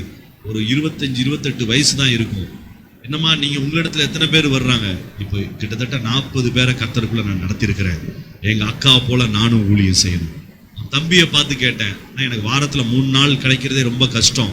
சில நேரங்கள்ல ஆட்டோ வராம இருந்தா நான் ரொம்ப சந்தோஷப்பட்டுருவேன். ஏன்னா அன்னைக்கு நான் நிறைய இடங்களுக்கு நான் சொல்ல முடியும். வாரத்துல 2 நாள் நான் ஒதுக்கி வச்சிருக்கிறேன். சில நேரத்துல 3ஆவது நாளே ஒதுக்கி வைக்க வேண்டியிருக்கும். மீதி உள்ள 3 நாட்கள் தான் என்னுடைய குடும்பத்துக்காக நான் உழைக்கிறேன். அதை வச்சு நாங்கள் சந்தோஷமா வாழ்றோம். ஆனா 2-3 இடங்கள்ல இன்னைக்கு ஆராதனை ஆரம்பிக்க உதவி செய்திருக்கிறார். அல்லேலூயா. எவ்வளவு படிக்க தெரியும்? ரொம்ப தெரியாது. இங்கிலீஷ் ஒரு வார்த்தை கூட தெரியாது. எனக்கு தெரிந்த ஹிந்தி, எங்களுடைய தாய்மொழி, அந்த ஏரியால பேசக்கூடிய மகை மொழி, இதை வச்சு எனக்கு தெரிந்த பாடல்களை எழுதி சுவிசேஷத்தை நான் சொல்றேன். எனக்கு தெரிந்த சத்தியத்தை கொண்டு போய் சேர்க்கிறதுக்கு பிரயாசப்படுகிறேன். அவங்கள பார்க்கும்போது எனக்கு கண்ணீரோட நான் ஆண்டவருக்கு நன்றி சொன்னேன். இரட்டிப்பான கனத்திற்கு பாத்திரவான்களை பார்ப்பதற்கு இன்றைக்கு ஆண்டவர் உதவி செய்கிறார். அல்லேலூயா. இரட்டிப்பான ஆசீர்வாதம். அந்த சிஸ்டருக்கு 4 பிள்ளைங்க, 2 பசங்க 2 பிள்ளைங்க. ஒரு நாளும் பிள்ளைங்களை குறித்து சொன்னதே கிடையாது. முதல் முறை நான் பார்க்கிறேன். ரொம்ப ஆச்சரியம். அந்த சின்ன கிராமத்துல சின்ன ஸ்கூல், அதுல படிப்பு ரொம்ப அதிகமா இருக்காது. நான் கேட்டேன், சிஸ்டர் ஏன் இந்த ஸ்கூல்ல போட்டிருக்கீங்க? பரவாயில்ல பிரதர், கர்த்தர் ஞானத்தை தருவார். இவங்களை வெளியில கொண்டு போய் சேர்த்தா செலவுகளாகும், மற்ற காரியங்களாகும். ஆனா குடும்பம் இவங்களை போய் நான் பார்க்க வேண்டியிருக்கும். ஆனா என் கூடையே வச்சிருந்து இவர்களையும் ஊழியம் செய்கிறவங்கள நான் மாற்றணும். அல்லேலூயா. அவங்க அம்மா வயசானவங்களை சந்திச்சு பார்த்து பேசினேன் இந்த முறை. அவங்க சொன்னாங்க, என் பிள்ளைங்க எல்லாம் கர்த்தருடைய வசனத்துக்கு ஊழியம் செய்யணும். அல்லேலூயா. நான் ஏன் இந்த காரியத்தை சொல்றேன்? இரட்டிப்பான கனத்திற்கு பாத்திரவான்கள் பிரயாசப்படுவாங்க. வசனத்தை கொண்டு போய் சேர்க்கணும். அதுதான் அவங்க சத்தியத்தை கொண்டு போய் சேர்க்கணும். அது அவங்களுடைய பெரிய வாஞ்சையா இருக்கும். வேதம் சொல்லுகிறது, இதை செய்து முடிப்பதற்கு தேவையான கிருபையும் சத்தியத்தையும் கர்த்தர் சிலுவையிலே இலவசமாய் நமக்கு கொடுத்திருக்கிறார். நம்ம எல்லாரும் எழுந்திருக்கலாம். நம்ம ஜெபிக்க போறோம். இந்த இரட்டிப்பான ஆசீர்வாதங்கள். ஹல்லேலூயா. எப்படி ஒரு திருடனாயிருந்த லாபானினுடைய சகோதரி, அந்த லாபானினுடைய சகோதரியா இருந்த ரெபேக்காள், அவளுக்கு கர்த்தர் ஆச்சரியமாய் அவளுடைய வாழ்க்கையில இருந்த 20 வருடத்திற்கு பிறகு ஒருவரும் பெற்றிராத முதல் ஒரு ஆசீர்வாதத்தை கர்த்தர் கட்டளையிட்டார். எல்லாம் யாருடைய வாயும் அமைதியா இருக்க கூடாது. எல்லா கரங்களை உயர்த்தி நீங்க ஜெபிக்க போறீங்க. ஆண்டவரே, ரெபேக்காளை போல எங்களுடைய வாழ்க்கையினுடைய மலட்டு தன்மை மாற வேண்டும். ரெபேக்காளை போல ஆண்டவரே, இந்த வருஷம் நாங்கள் பெற்றெடுக்கிற வருஷமாய் மாற வேண்டும். இந்த வருஷத்துல எங்களுடைய ஆதி தகப்பன்மார்கள் பெற்றெடுக்காத புதிய காரியங்களை நாங்க எடுக்கணும். இரட்டிப்பான காரியங்களை நாங்க எடுக்கணும். ஆண்டவரே, எங்களுக்குள்ள அந்த பலனை கர்த்தர் உண்டாக்கணும். நாங்க காத்திருந்து ஜெபிக்க போகிறோம். ஓ ஹல்லேலூயா. இது வரைக்கும் நாங்க குறிப்பான ஜெபம். வேதத்துல அந்த வார்த்தை ரொம்ப அழகான வார்த்தை. ஈசாக்கு கர்த்தரை நோக்கி, he looked up unto the Lord, he looked up unto the Lord. நம்முடைய கண்கள் எப்பொழுதும் கர்த்தரை நோக்குகிறவைகளாய். ஓ, என்னுடைய பிள்ளைக்கு, என்னுடைய மகளுக்கு 20 வருஷமா என் குடும்பத்துல அந்த காரியங்கள் இதாயிடுச்சு பிரதர். 15 வருஷம் நான் ஜெபிச்சிட்டேன், இனி நான் வேற இடத்தை பார்க்க போறேன். இல்ல, கிடைக்கிற வரைக்கும் கண் கர்த்தரையே நோக்கி காத்திருந்தது. அங்க யோபுவை குறித்து நம்ம பார்க்கிறோம்.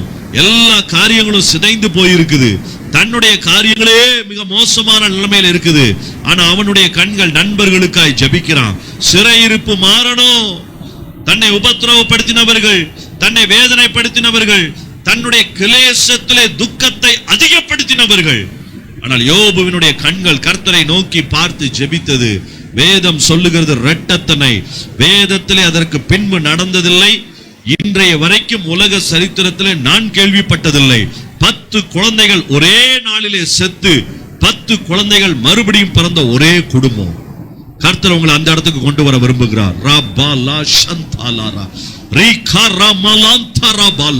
இந்த காலை வேளையில உங்களுடைய கரங்களை உயர்த்தி நீங்க ஆவியில நிறந்து நீங்க ஜெபம் பண்ணுங்க. ஹல்லேலூயா, ஹல்லேலூயா, ஹல்லேலூயா. இரண்டாவது, உங்க வாழ்க்கையினுடைய பிரதிஷ்டையை இன்னைக்கு புதுப்பிங்க. ஆண்டவரே, வேறு பிரிக்கப்பட்ட வாழ்க்கை. யாரு என்ன சொன்னாலும் பரவாயில்லை, என் கூட இருக்கிற ரூபனே சொன்னாலும் பரவாயில்லை, என் கூட இருக்கிற யூதா சரியா வாழாட்டிலையும் பரவாயில்லை, என் வாழ்க்கை வேறு பிரிக்கப்பட்ட வாழ்க்கை. என் மஞ்சம் அசுசிப்படாது. தீர்மானத்திற்குள்ள வந்துருங்க. என் வாழ்க்கையில எத்தனை எதிரிகள் அம்புகளை எய்தாலும் அந்த அம்புகளை நான் திரும்ப எய்வதில்லை. மாறாக கனி தரும் திராட்சை செடி. நான் ஒரு கனி தரும் திராட்சை செடியா நான் மாறுவேன். நம்முடைய வாழ்க்கையினுடைய கனிகளை இந்த வருஷத்துல பிரதர் சிஸ்டர் கர்த்தர் அதிகப்படுத்த விரும்புகிறார். நீங்க இருக்கிற இடங்கள்ல உங்களுடைய சுபாவங்கள்ல ஒரு பெரிய மாற்றம். பழைய நாட்கள்ல இருந்த சுபாவம் இல்லையே, இவன் ஒரு சாதுவ போல இருக்கிறானே, ஜனங்கள் பார்த்து இவன் ஆட்டுக்குட்டியின் சுபாவம் அல்லவோ என்று சொல்லக்கூடிய இடத்திற்கு நீங்க வரும் பொழுது இரட்டிப்பான ஆசீர்வாதம். யோசேப்பை எதிர்பாராத காரியம், எதிர்பாராத தேசம், அந்நிய தேசத்துல இவனை இரட்டிப்பா இவன் மேல வரவே முடியாது. ஆனா கர்த்தர் அவனை கொண்டு வந்தார். 10 பேர் இவனுக்கு முன்னால நிக்கிறாங்க. ஆனா ஆவிக்குரிய ஆசீர்வாதம் இவனை தேடி வந்தது. 10 வருஷத்திற்கு முன்னாடி வந்ததுனால கிடைக்காது. ஆனா இன்றைக்கு உங்க வாழ்க்கை யோசேப்பை போல இருந்தா, தளம்பாத வாழ்க்கையா மாறிட்டா, இரட்டத்துறையான சிரேஷ்ட புத்திர பாகத்தை தருவதற்கு என் தேவன் உங்களுக்கு போதுமானவராய் இருக்கிறார். மூணாவது, தோமாவை போல நீங்க சில ஆப்பர்ச்சுனிட்டியை மிஸ் பண்ணிட்டீங்களா பிரதர்? ஆமா பிரதர், என் வாழ்க்கையில கொஞ்சம் பின்னால நான் போயிட்டேன், பின்மாறி போயிட்டேன். இந்த 10 அப்போஸ்தலர்களோட நான் இல்ல, கொஞ்ச நாள் நான் காணாம போயிட்டேன். இயேசு ஒரு நாள்ல நான் இவங்களோட கூட தான் இருந்தேன். பல நாட்களுக்கு பிறகு நான் மறுபடியும் திரும்பி வந்திருக்கிறேன். 2025 தான் நான் திரும்பி வந்திருக்கிறேன். எனக்கு அந்த அனுபவங்கள் கிடைக்குமா? கிடைக்கும். தோமா கேட்டதை போல, ஆனா சந்தேகத்தோட அல்ல. ஆண்டவரே, அந்த அனுபவம் எனக்கு வேண்டும். ஆண்டவரே, உயிர் தெழுந்த இயேசு என் கூட இருக்கிற அனுபவம் எனக்கு வேணும். எலிசா கேட்டான், இரட்டத்தனையான பலனை பெற்ற உடனே எலியாவை கொண்டு இந்த கடைசி அற்புதத்தை செய்ய முடியும்னா அதை எனக்கு முதலாவது படியாய் மாற்று. நான் இரட்டத்தனையான காரியங்களை செய்ய வாஞ்சிக்கிறேன். வாஞ்ச ஆண்டவரே, எனக்கு வாஞ்ச வேணும். வாலிப தம்பி தங்கச்சி, உனக்கு ஆரம்பத்துல உனக்கு இருந்த வாஞ்ச இன்னைக்கு குறைய ஆரம்பிச்சிருக்கிறது. ஃப்ரெண்ட்ஸ்னுடைய இன்ஃப்ளூயன்ஸ்ல இன்னைக்கு நீ ஆண்டவரை பார்த்து ஜெபி. ஆண்டவரே, அந்த அனுபவம் எனக்கு வேணும். இயேசுவை பார்க்கணும், தரிசிக்கணும், அபிஷேகத்துல நிறையணும், வெளிப்பாடு வேணும், வரங்கள் வேணும். பிரதர், ஒரு நாள்ல நீங்க ஜெபித்த நாட்கள் உண்டு, நீங்கள் முழங்கால் படியிட்டு போராடின நாட்கள் உண்டு. இன்னைக்கு வாஞ்ச குறைஞ்சிருச்சு. ஆனா கர்த்தர் 2025ல தோமாவுக்கு உதவி செய்தவர், தோமா என்கிற இரட்டை குழந்தைக்கு உதவி செய்தவர், பின்னால் போய் நின்று மீன் பிடிக்க போன, பின்னோக்கி போயிருந்த, பின்மாற்றம் அடைந்த தோமாவை எடுத்து மிக அதிகமாய் ஓடின மனிதனாய் மாற்றினவர் உங்களையும் மாற்ற நம் மத்தியிலே வந்திருக்கிறார். எத்தனை வருஷம் பின்மாற்றமா இருந்தாலும் பரவாயில்லை, 2025 ஓடிவாங்க.